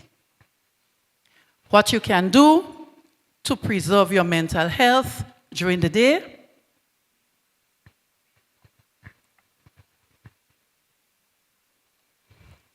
Move your body. You at work and you start to feel overwhelmed, move your body. Get up, move, walk around the place. Not like, idly, but read something you like. Just to distract yourself, go offline. Boy, offline, online could interfere with our mental health.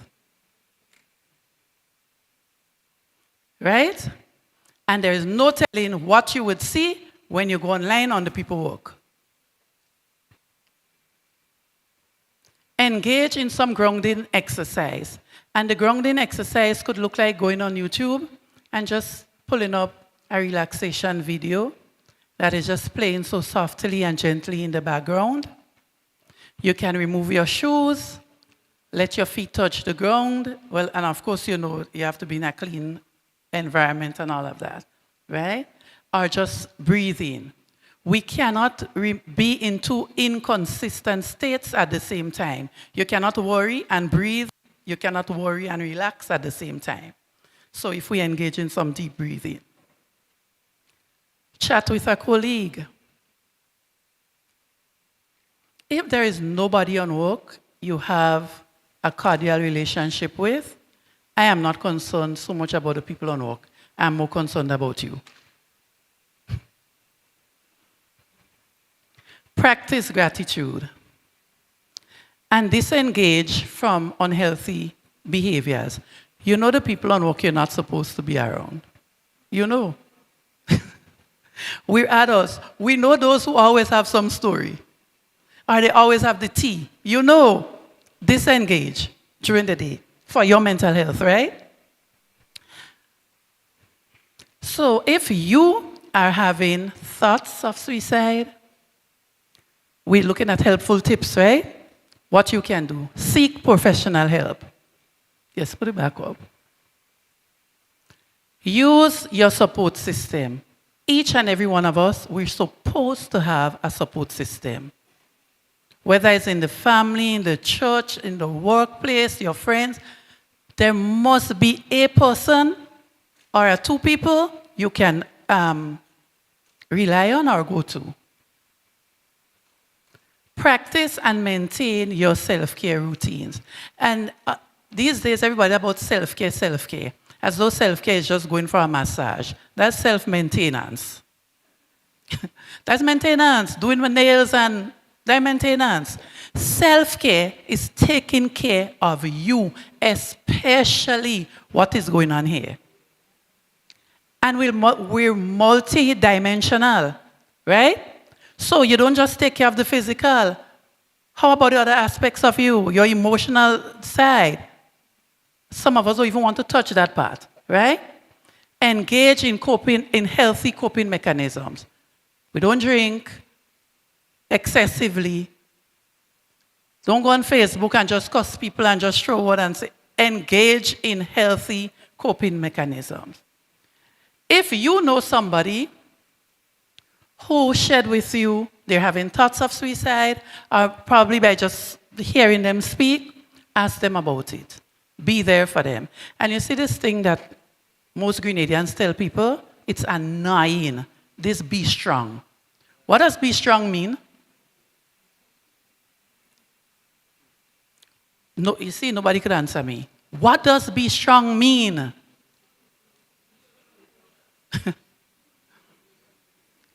So you tell me, my husband I love so much. I'll just call me and tell me, God forbid, he dies or something happen. And I ball down the trade center and somebody come and tell me, be strong. I will show you my strength. It just doesn't make any sense. Somebody said that, somebody heard it, and people just repeating it. Think about you when you're in your state. What you need is support. You don't need nobody to tell you be strong. If you're crying, if you're hurting, if you're feeling your feelings as a real human being, you just want support. Saying be strong is like, snap out of this. Right? Keep them safe, so you remove the means if you are aware of that, and you help them connect with other people who could help, the hospital, 911, the police, whatever it is, to get help. And then you don't just leave them alone. You know, like when somebody dies, everybody is there, they're there. And the support is overwhelming. And a month later, 2 months later, there's that for that. Right? Be there. All right, so what can employers do? Do? To contribute to mental health in the workplace, employers can create a culture of support and care. Boy, all of us would want to work in that place. Promote an enabling environment. Connection plus support equals what? Resilience. And that's what we are when we encounter hardship. We're not strong, we're resilient. When you hear the word resilience, what comes to your mind? Like, I could bounce back from this. I could go through it, but I could bounce back from it. I don't have to pretend I'm strong. You break the stigma. Employers could normalize mental health discussions like what we're having here. And not just a 5-minute thing. People would ask, I have in a staff meeting, you could come and do a 5-minute talk for me. I mean, like, what is that? By the time I say good morning, everybody, are you okay? That's 5 minutes, right? So employers are supposed to be intentional about it. What is happening here today? Give a significant amount of time to address the issue of mental health. Establish designated wellness space. Not for us to go and lie down and chill, but sometimes during the day we get some overwhelming news or we probably feel overwhelming, and you just need to just go in a space by yourself. Those of us who talk to God, we could talk to him there, we could cry if we want, in a private space. Management can acknowledge and seek help to work through their own challenges. Because in some cases, management is the problem.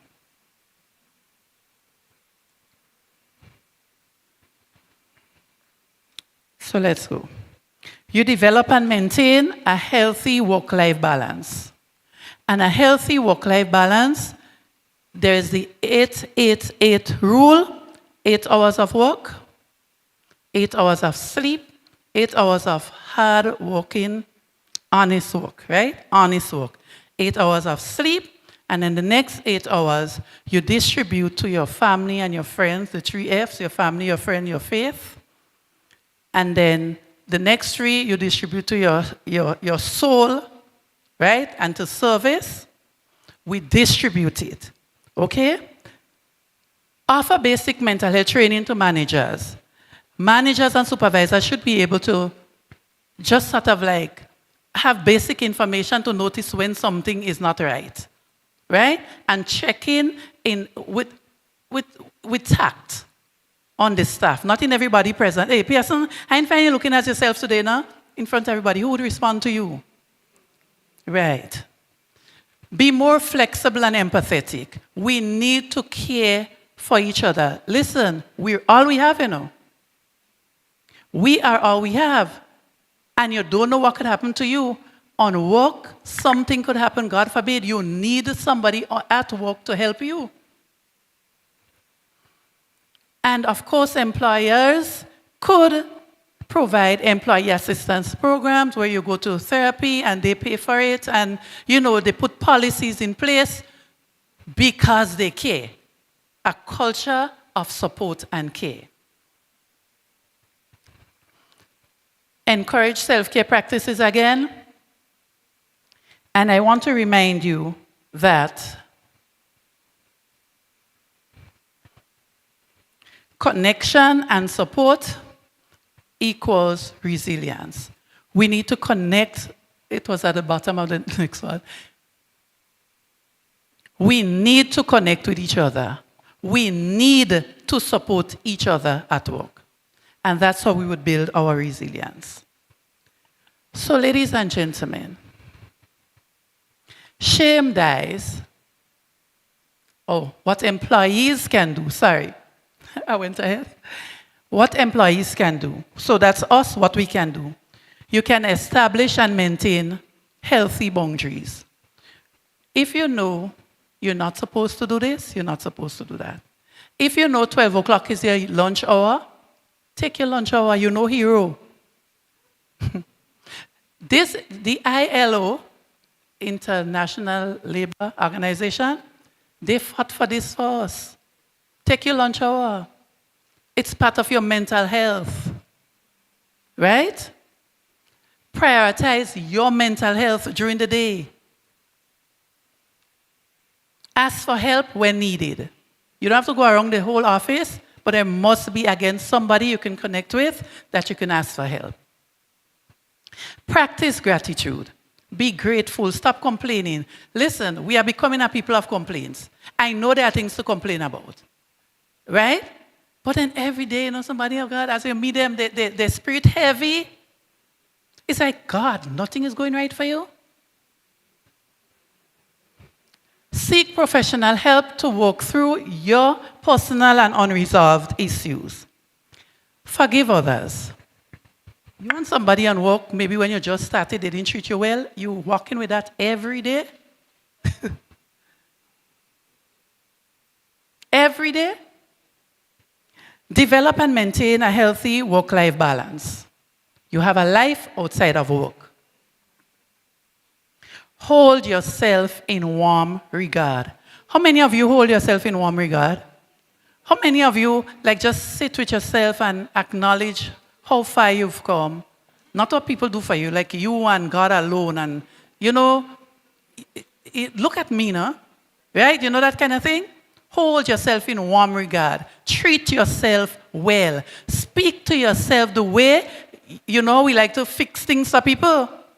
And we can't fix nothing, but we always want to do it. Hold yourself and speak to yourself the way you would speak to other people.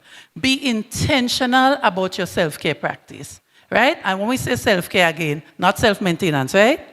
Okay, we're doing the work. It's okay to not be okay at times. Those of you who believe in the Bible says Jesus was touched with the feelings of our infirmities. So yeah, some people every day they're okay. And remember, connection and support equals resilience. If you connect with each other at work, if we support each other at work, our workplaces would be a resilient workplace. We would be resilient people. So, ladies and gentlemen, as I end, I just want to let you know that shame dies when stories are told in safe spaces. If we make our workplaces safe, stories will be told. Shame dies when stories are told in safe spaces. So, be kind to your mind. Thank you.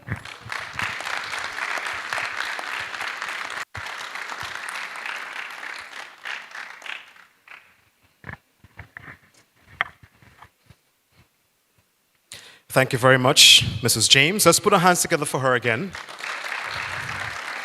for such an informative and enlightening session here today, and it's getting better and better, you know? And something she said that stayed with me, there's a difference between self-maintenance and self-care. So self-maintenance, you go to the barber, you go to the hairdresser, you get your nails done and so on. That's self-maintenance, right? But self-care, if I have it correctly, is taking care of the holistic person. Not so? Right. Excellent. So at this time, we want to invite Mr. Anderson Richardson, and he is going to be doing a spoken word for us today.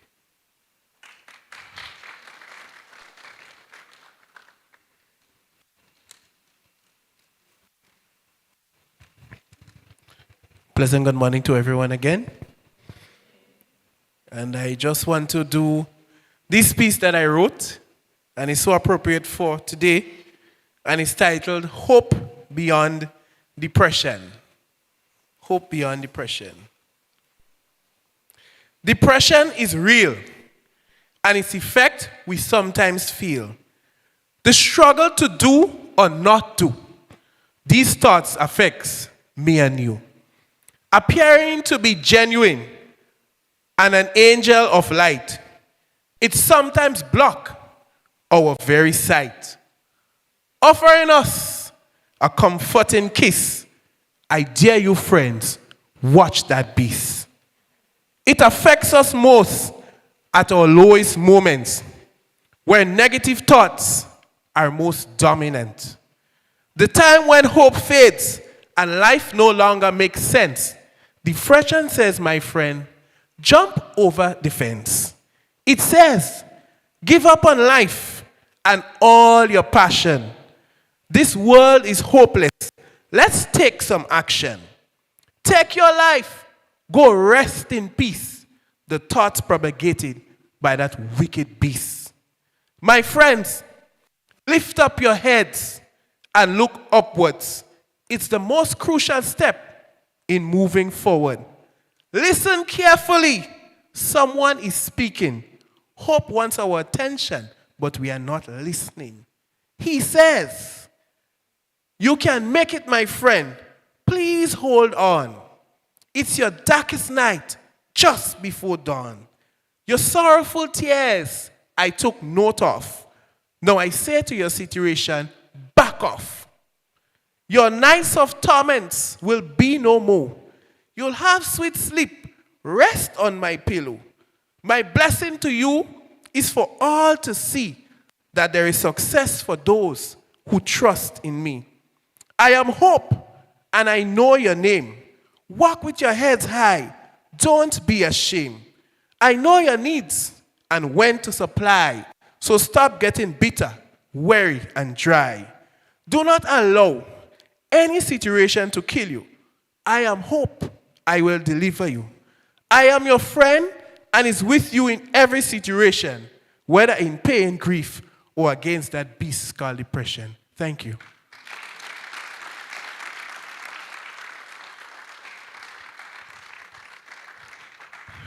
Thank you very much, Anderson, a man of many talents. All right. And so we want to keep that momentum going. And so we want to introduce our third presentation. And he is going to be speaking about men and mental health. Mr. Pearson Stroud spent many years as a security guard after finishing school. He then served as a classroom teacher for 10 years and later pursued a bachelor's degree in behavioral science with a minor in health at St. Andrews University. Following this, he gained a Master's of Art degree in counseling studies. In addition, Mr. Stroud is a master trainer in aggression replacement training, an evidence-based program designed to assist at-risk youth and those struggling with antisocial behaviors. Presently, Mr. Pearson Stroud heads the Student Support Services at the Ministry of Education and has a passion for mental health. Let's put our hands together and welcome Mr. Pearson Stroud. Thank you very much. I think you've been told good morning a few times, so I think we could kind of pass on with that and make sure my clicker is working. Right, good. So today we're looking at men and mental health, and a lot has been said in reference to mental health. So a lot of what has been said, I guess you will find some of it on the slide, so I'm not going to waste time in repeating some of the things that have been said. But it's important for us to pay attention to one or two things because it's specific to the males of our society and how that concept of mental health interfaces with the male. Let's be very honest about some of the realities that exist in our society today. 20 years ago, one would have honestly and very quickly come to a conclusion that men ruled society. I'm not too sure you can say that today. And that has created some issues. I'm not too sure why that is, but the reality is that we have to be aware of some of the things that have happened and some of the interface, or some of the interactions, I should say, that come about as a result of some of the realities that we have to deal with in our societies today when it comes to men. So let's go to, so mental health includes emotional, psychological, and social well-being. Self-care can play a role in maintaining your mental health. Therapeutic support is most important, and if you have mental illness, it can assist in recovery. I just want to make sure I get these three things out of the way. So what does it include? Emotional, psychological well-being, self-care. It can play a part in mental health, and therapeutic support is important. Now, the last one is really important because in a lot of cases, what we have as mental health support is talk therapy, and primarily, mostly left brain cognitive, primarily cognitive males don't talk that much. And so we have something of a dichotomy, we have some of an issue where most of the support that is given for mental health centers around talk therapy. And we have an issue in the fact that in a lot of cases, if you're dealing with a man, he's not going to readily talk to you. It's not going to happen.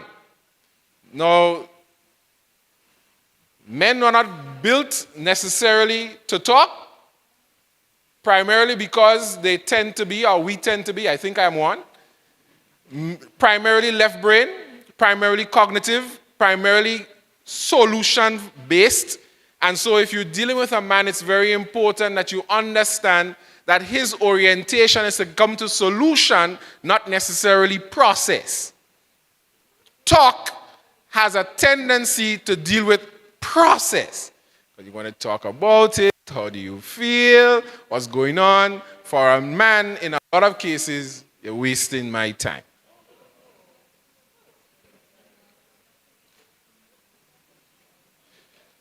And so we have to be very careful about making sure that whatever we do when we engage with males, that it's important that we keep some of those principles in mind. As important as talking must and will be, because that's what we have available in most of the cases, we have to be careful about how we approach that talk. And it is important that we also make sure that as a therapist, as a counselor, as a social worker, as somebody working with a man, as much as possible, it is always safer to do whatever listening that needs to be done as opposed to talking. We have a tendency to talk to people. We have a tendency to talk about people, Caribbean people, that's how we are. And we have very little tendency to listen. When I was growing up in primary school, the principal says, God gave you 2 ears and 1 mouth because his intention was for us to listen more and talk less. And so we have to keep that in mind. Now, common mental health disorders affecting men. These are some of the common types of disorders that affect men. Mood disorders, anxiety disorders, psychotic disorders, post-traumatic stress disorder, mental health illness, substance use, co-occurring disorders. Now I want to focus a lot on these 2 down here. See post-traumatic stress and the mental health substance use disorder.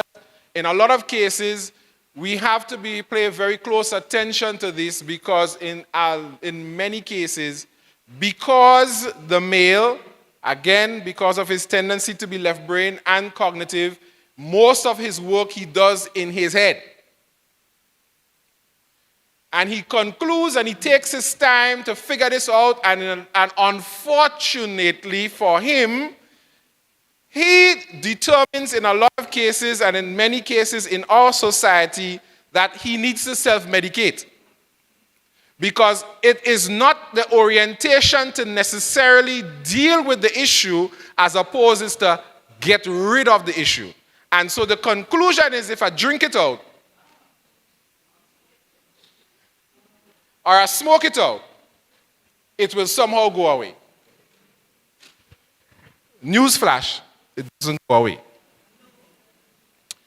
Now, not everybody has. Now, I see a lot of people laughing because they know what I'm saying is true. Unfortunately, medicating ourselves with alcohol, as we do within our society a lot, whether it's marijuana, alcohol, whatever the case might be, does not take the problem away. Unfortunately, it compounds the issue even more. However, the intention is not necessarily to create more problems. The intention is to try and see how we can bury. Post-traumatic stress comes a lot because of the types of work that men do and because of the type of interactions that men have. In a lot of cases, when we have to deal with some of the issues that we have to deal with, having not necessarily emptied out of our systems. We're trying to bury it. We're not really necessarily addressing it in some cases. We're not looking at all of the parameters. We're not giving anybody a chance to hear us out, or whether the chance is not given for us to be heard, whatever the case might be. Because that's one of the things. You see, society is built in a way, and women, I have to say this very honestly to you. The Grenada, unfortunately, has the unfortunate, in my opinion, distinction of having the per capita greatest amount of female-led households. Yeah, that's what they say. So hear me out. If men have issues, if men have issues and they are being primarily raised by women, who causing them issues?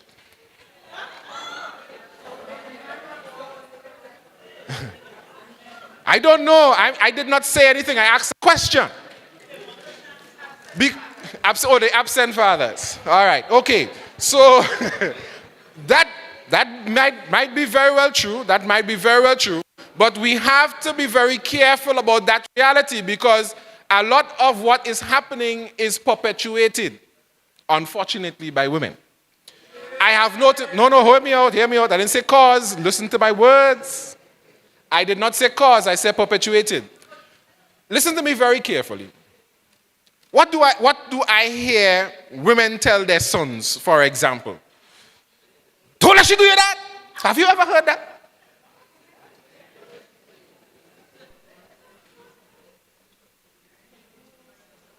Things like that. We have to be careful about what we say to our children, boys and girls, because the girls hearing it too, Girls hearing it too. Right. Okay. We only had 20 minutes, and I have a lot to say, and I can't say a lot. But anyhow, so when to seek professional help? Professional help should be sought when distressing symptoms last for 2 or more weeks. We said some of that.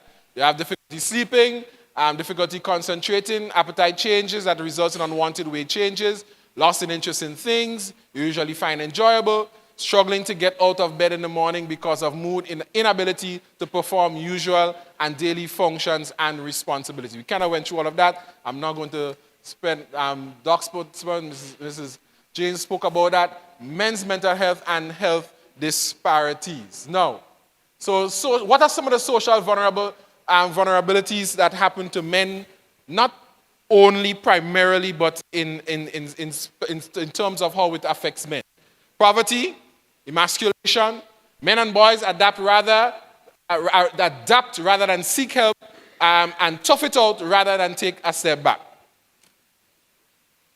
How do we socialize our boys, for example? When the question is asked over and over, why are our boys not doing well in school? I have only one answer. We expect less from our boys than we expect from our girls. And we send that message to them every single day.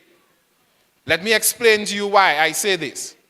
When the girls are growing up, one of the many things that we do, we insist that they are clean, they stay home, they do their work, they're looking nice, make sure your hair nice. Boys, we just let them go.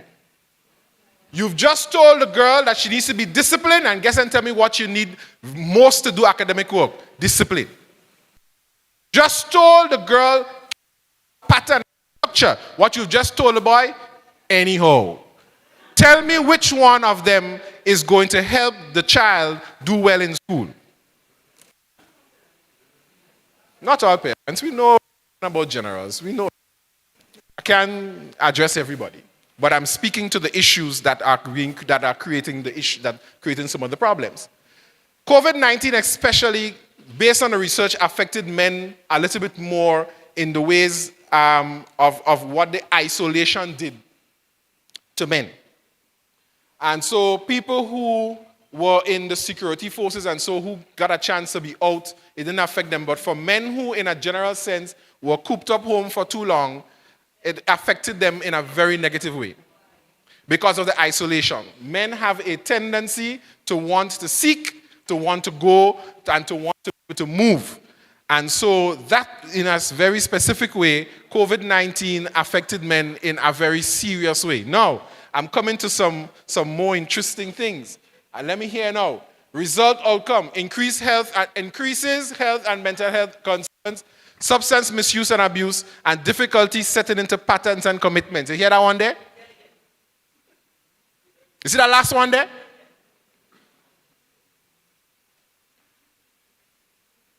When men are suffering with certain mental health issues, now a lot of people will say, especially women, will say, men never want to commit anyhow. But what happens is that it perpetuates it and makes it even worse. Remember that song? When I was growing up, my great-grandmother used to always on a Sunday, she used to play some songs, and I used to hear her say, Papa was a rolling stone. You heard that? You remember that song? Wherever he laid his head was his own.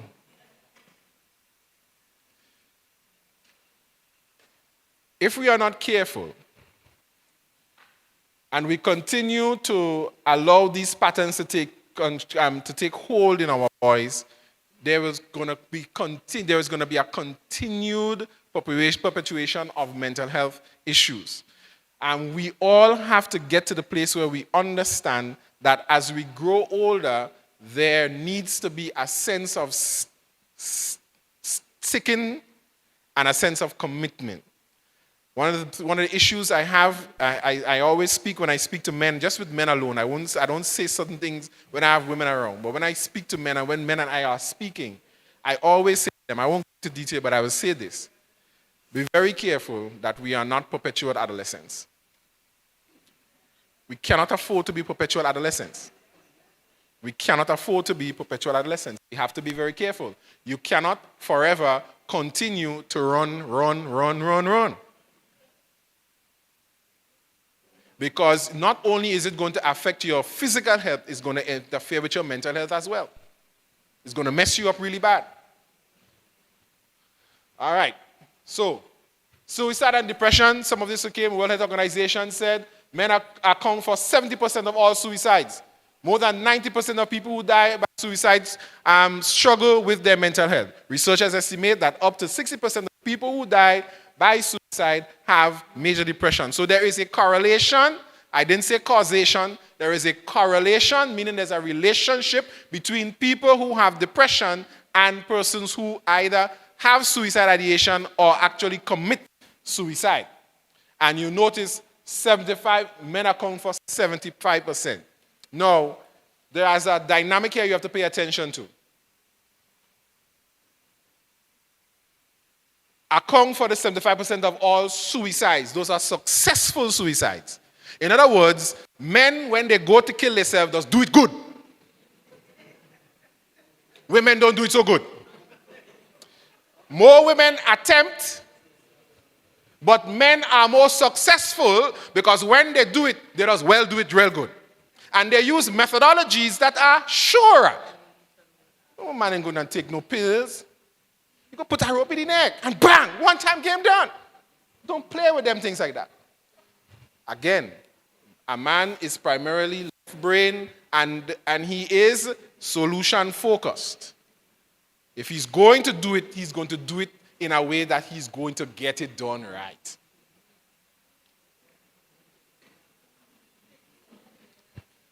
So, researchers estimate that 60% of people, so this is important for those of us who work with men, where you be man or woman, understand the concept of who you're dealing with. If a man is very, very infrequent, especially in the Caribbean societies, for any man to come and say, oh, I want to kill myself, these things don't happen that often. A man has to be in a real dark place and really want help. And listen to something about you have got to be very careful about suicide. If you know that a man or woman, but I'm speaking about men here, if a man has suicidal tendencies or may have attempted before, and all of a sudden, this person is a very, maybe person really depressed all the time and things are bad, and all of a sudden, this person becomes the happiest person in the world, and everybody's their friend, I promise you, very soon, they're gone. Because they've already decided that by tomorrow, I ain't here. So everything is good.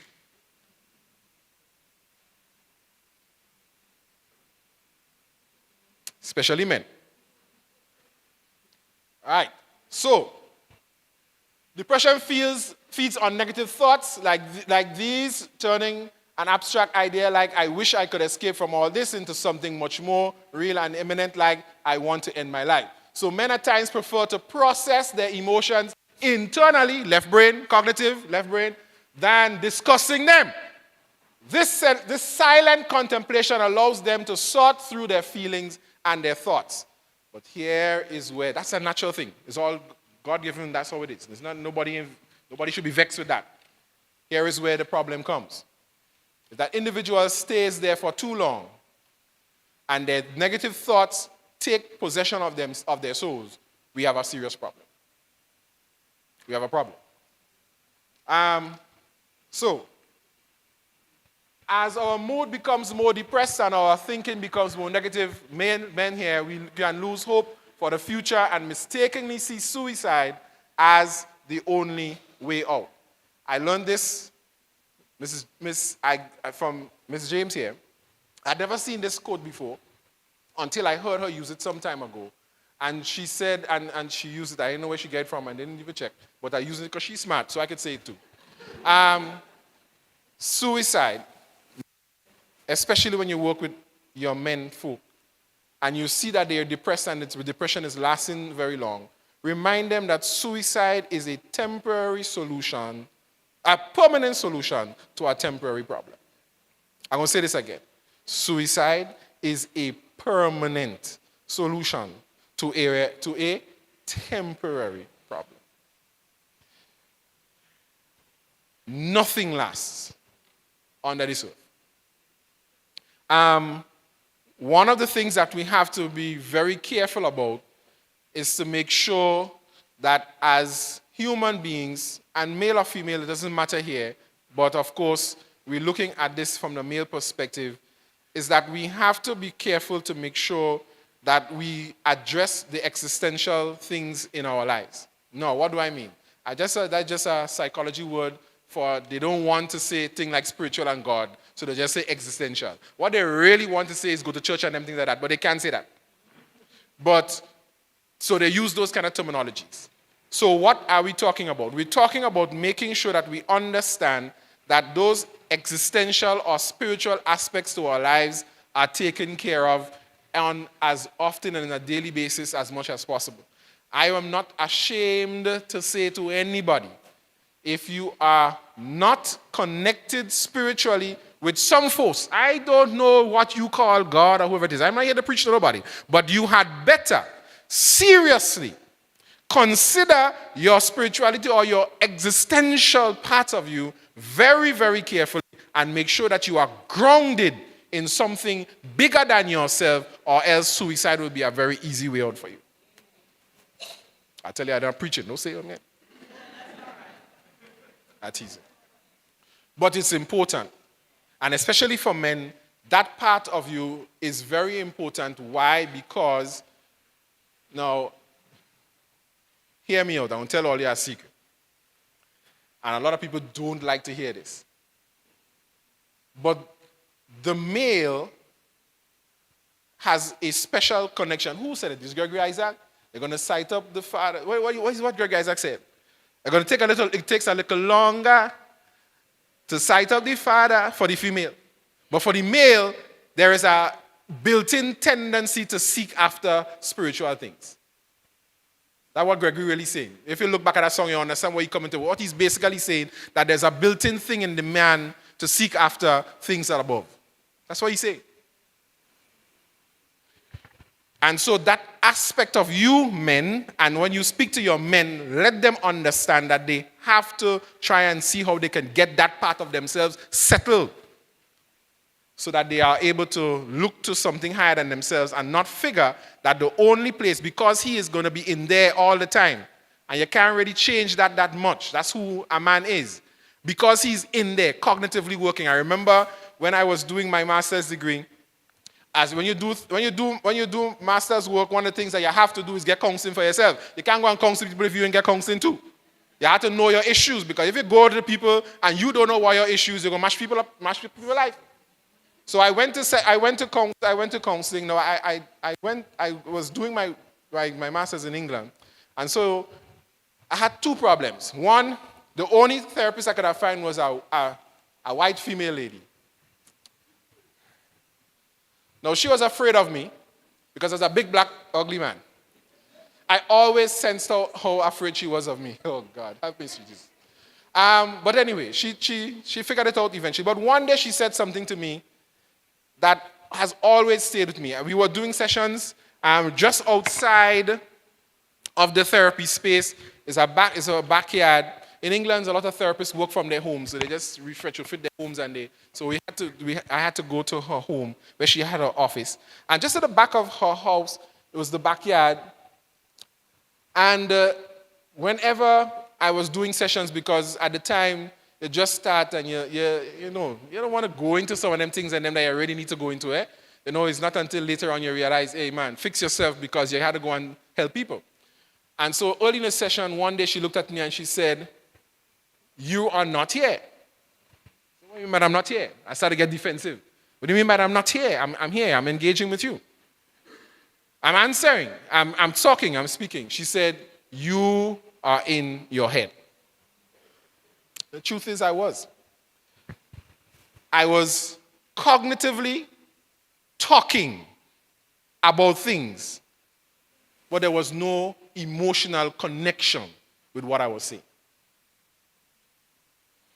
There was no relationship with the words that I was using to how I really felt. I was just playing the role. As you went on, you realize you had to get your act together. We have to be careful when we work with men that because they are so much here, that they're not just giving you the words that need to be said or need to be heard, that they are actually engaging and making sure that they're actually seeing the things that are happening in their minds. Last thing, before my suicide, I found this quote, attempt, I didn't think I would act on my darkest thoughts. I would lie around ruminating all night, fantasizing about escaping from life. A man wrote that, now I understand where these thoughts can lead and how important it is to talk to someone about them. Now, when I speak to most men, two things they say to me. One, they do not speak to people, especially women, because they judge them.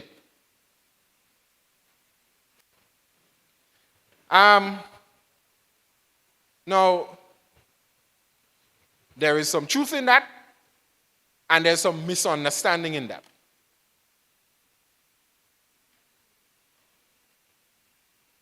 When we communicate with each other, we have to be very careful about how we communicate and who we communicating with. I say this all the time, and I stress it because I believe it is important. Men and women, especially when we deal with men and women are different from each other. A man, as I've elaborated more than once today, is coming from a perspective of left brain, solution focus, conclusion. A woman is going to be primarily, in most cases, not everybody, right brain and process focused. So while the woman wants process, the man wants solution and conclusion. Hear me out. So a man, now this will almost never happen. Only if you have Jesus in him, you might do it. A man goes to his wife and he says, I cheated on you. With Susan. That what I tell you won't happen. I just said that. I teasing. So I cheated. And Susan living right on the road. Not that Susan, the next Susan. I could see it. So that happened, right? He goes and he tells her. His intention, from his left brain perspective, is to come clean.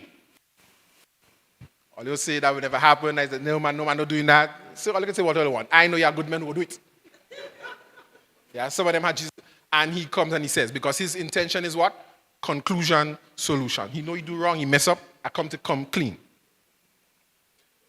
The right brain female can't leave that day. What? How? When? Why? How many times? What position? They want to know everything.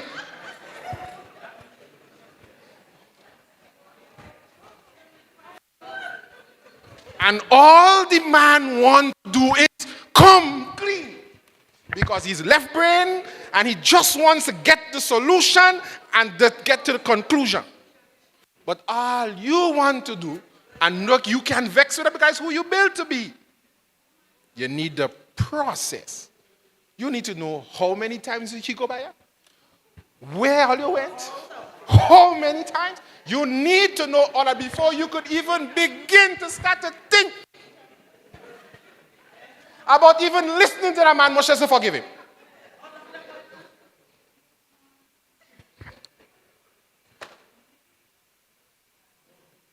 Now, when you work with a man, understand that if you drill him like that, all you're doing is shutting him up.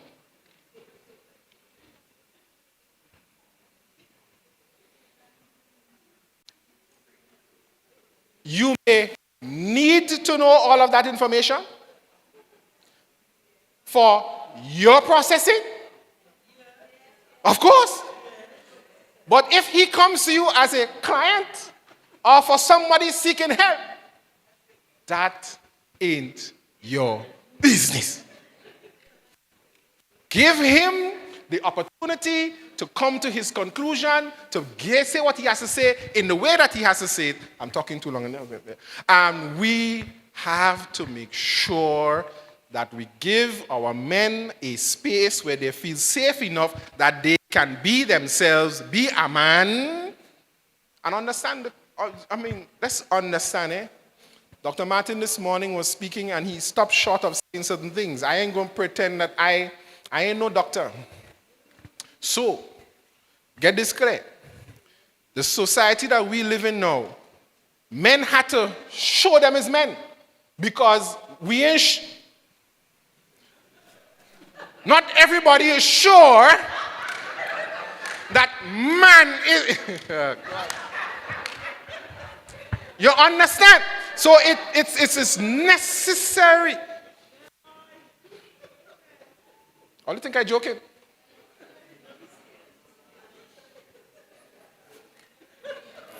Laugh still.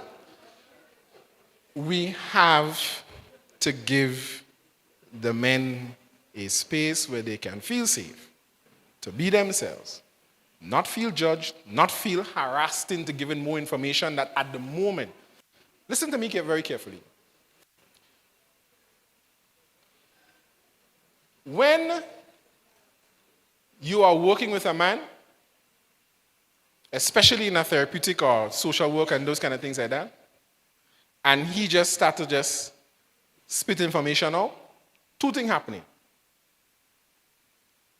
Things real bad, and he really need real help.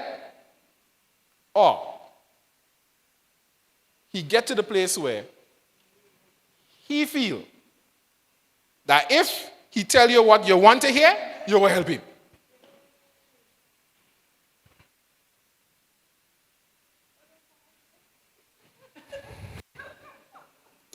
Give him a space to be himself. Don't ask him to be what he is not.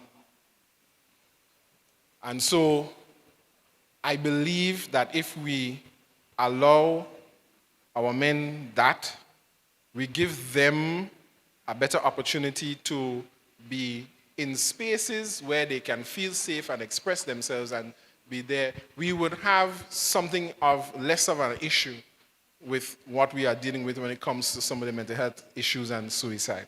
Now, Grenada is still in a very good place.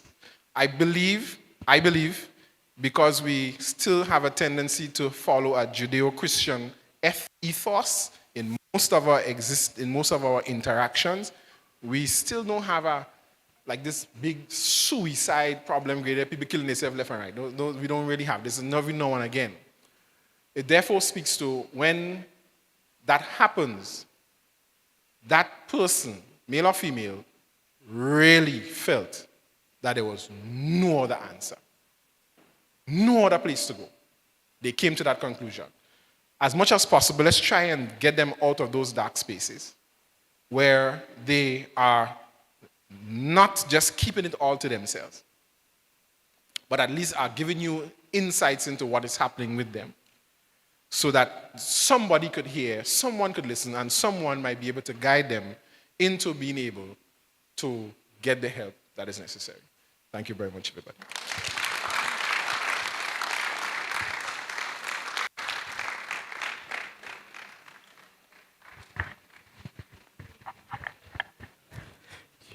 You can do better than that.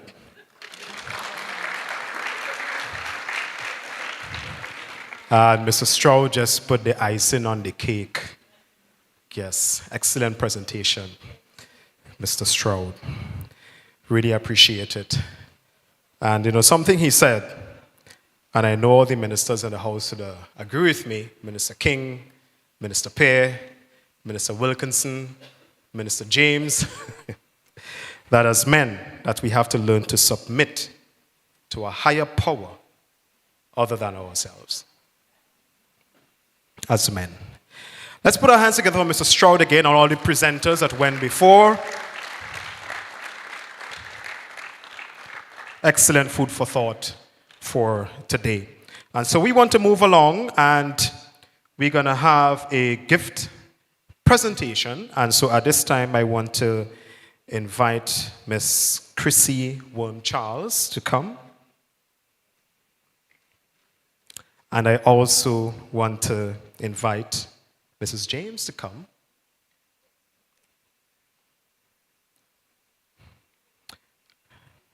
And we are going to be presenting a gift. Ms. Charles? So, Ms. James, on behalf of the Ministry of Social Development, Housing and Community Development, Gender Affairs, and specifically our psychosocial unit, right? We want to say thank you so much for this wonderful presentation that would have lasting impression on the lives of persons and the way they see mental health, especially in our workplace, right? So may the thoughts and everything that you've shared here today resonate well with us and that we would see actionable change. So thank you very, very, very, very much. All right, so we present that on behalf of our ministry. Hope you enjoy it.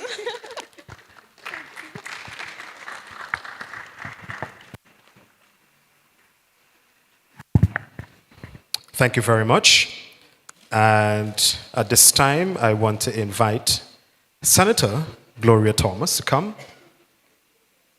And I also want to invite Mrs. Stroud to come forward as we have another gift presentation.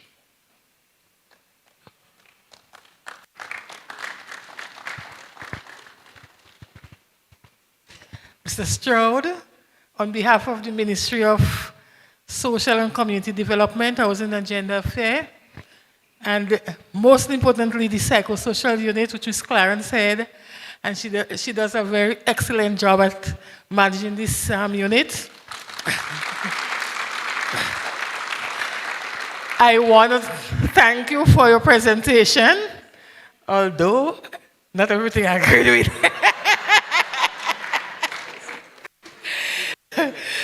Mr. Stroud was a former colleague of mine, and then he became my boss. So, you know, we go way back when, Ministry of Education, Student Support Services Unit. And it is my honor to have you present to us here today. And we want to thank you so much for your excellent presentation.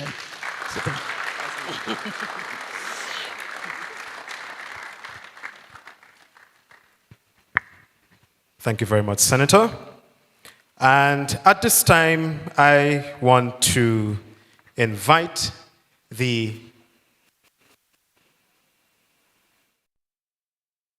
There's a basket for me? Oh.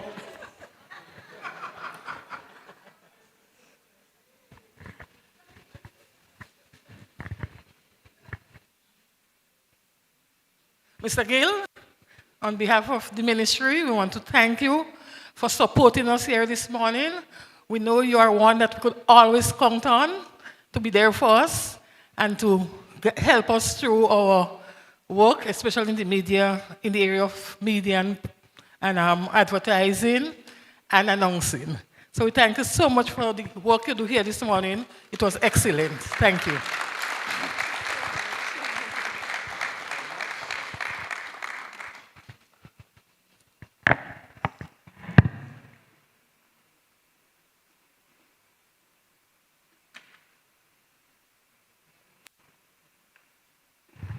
All right, so that one took me by surprise right there.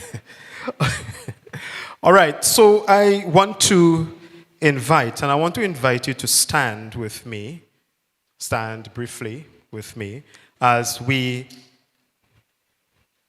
invite to do the vote of thanks the head of the Psychosocial Support Unit, and she is going to move the vote of thanks, Ms. Kizzy Matthew Clarence. Thank you so much. You can sit, of course. The standing took me by surprise. So in all things, it is necessary to give thanks. And this is my task today. And according to Martin Seligman, the pioneer of positive psychology, and he says, expressing gratitude is associated with psychological, physical, and interpersonal benefits. It is both an emotion and a cognitive process. So gratitude is a must. Today's event is the brainchild of the Psychosocial Support Unit. We decided this year to push ourselves a bit, try something different. And that's exactly what we did. However, it would have been impossible without the help of many key persons. We say special thank you to Pastor Donray Wilkinson for inviting God's Spirit into the midst of today's event. As we know, nothing can happen without God. Mrs. Latoya Benjamin Smith, one of our very own counselors in the unit, who we were not aware could sing so beautifully. Thank you so much for rendering the national anthem. We are grateful to our permanent secretary, Mr. Samuel Senbernard, for a job well done. As you set the tone for today's celebration, highlighting the importance of mental health for all of us and reminding us to be kind to each other.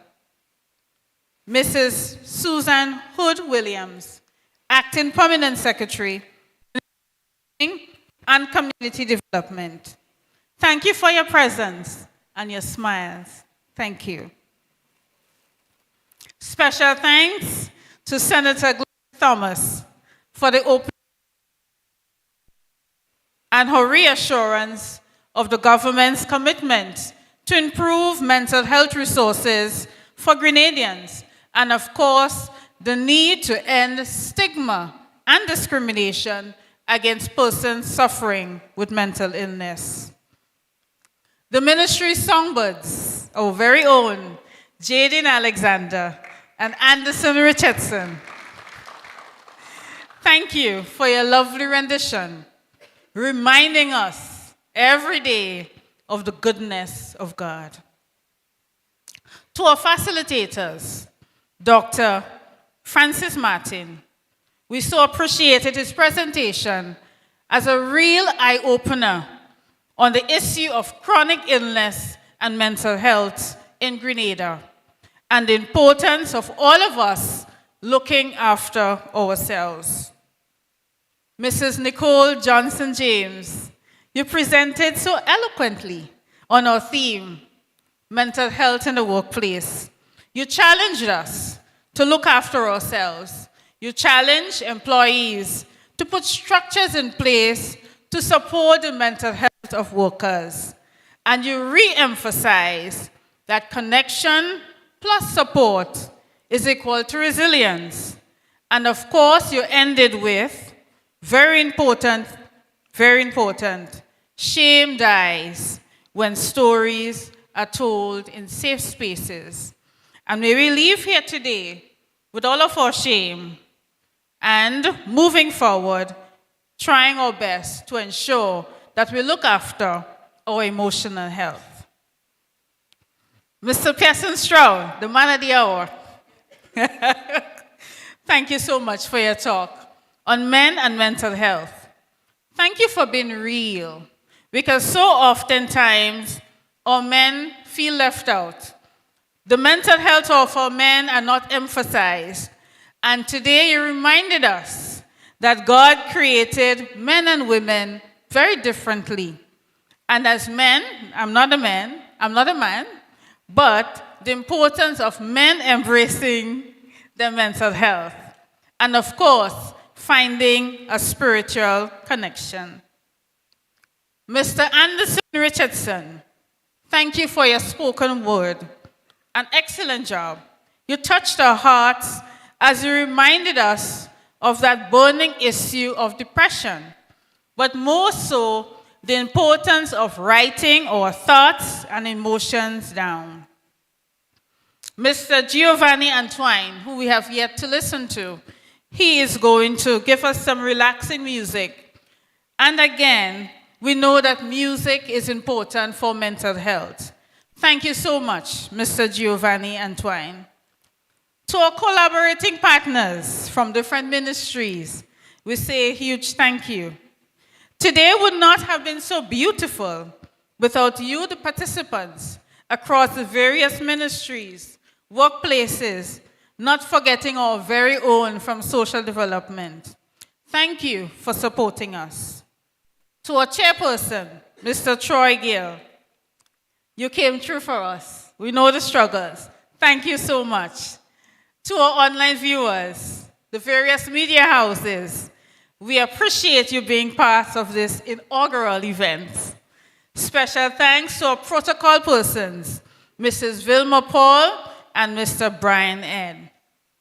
And so many persons, maybe some I did not mention, have done so much for us. Lastly, this undertaking could not have been possible without the support of my hard-working team at the Psychosocial Support Unit. They worked tirelessly, and sometimes I wondered if the stress of the symposium did not affect their mental health. If it did, my apologies. So I want to invite the team now who would have put all of this together, and this is just one of our events. And I want to say a special thank you to each of them as we all work together. Yes, come forward, come forward.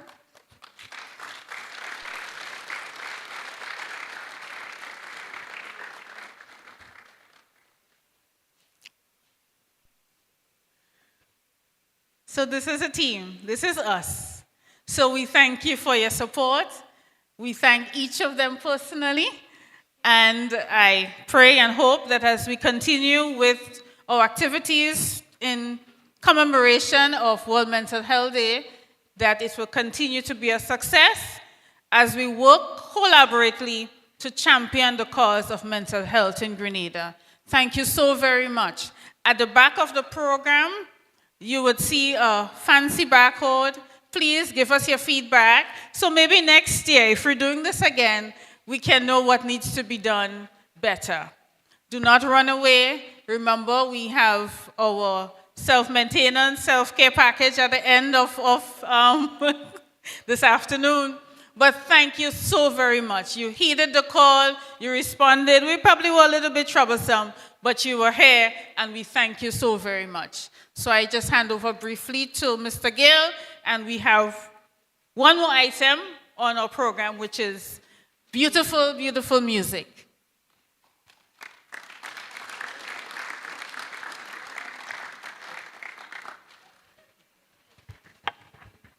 All right, let's put our hands together for Ms. Clarence and the team again. Oh, come on.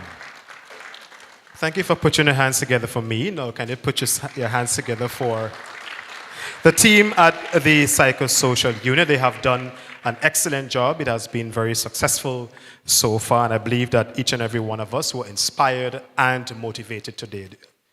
Do you agree? Yes? Right.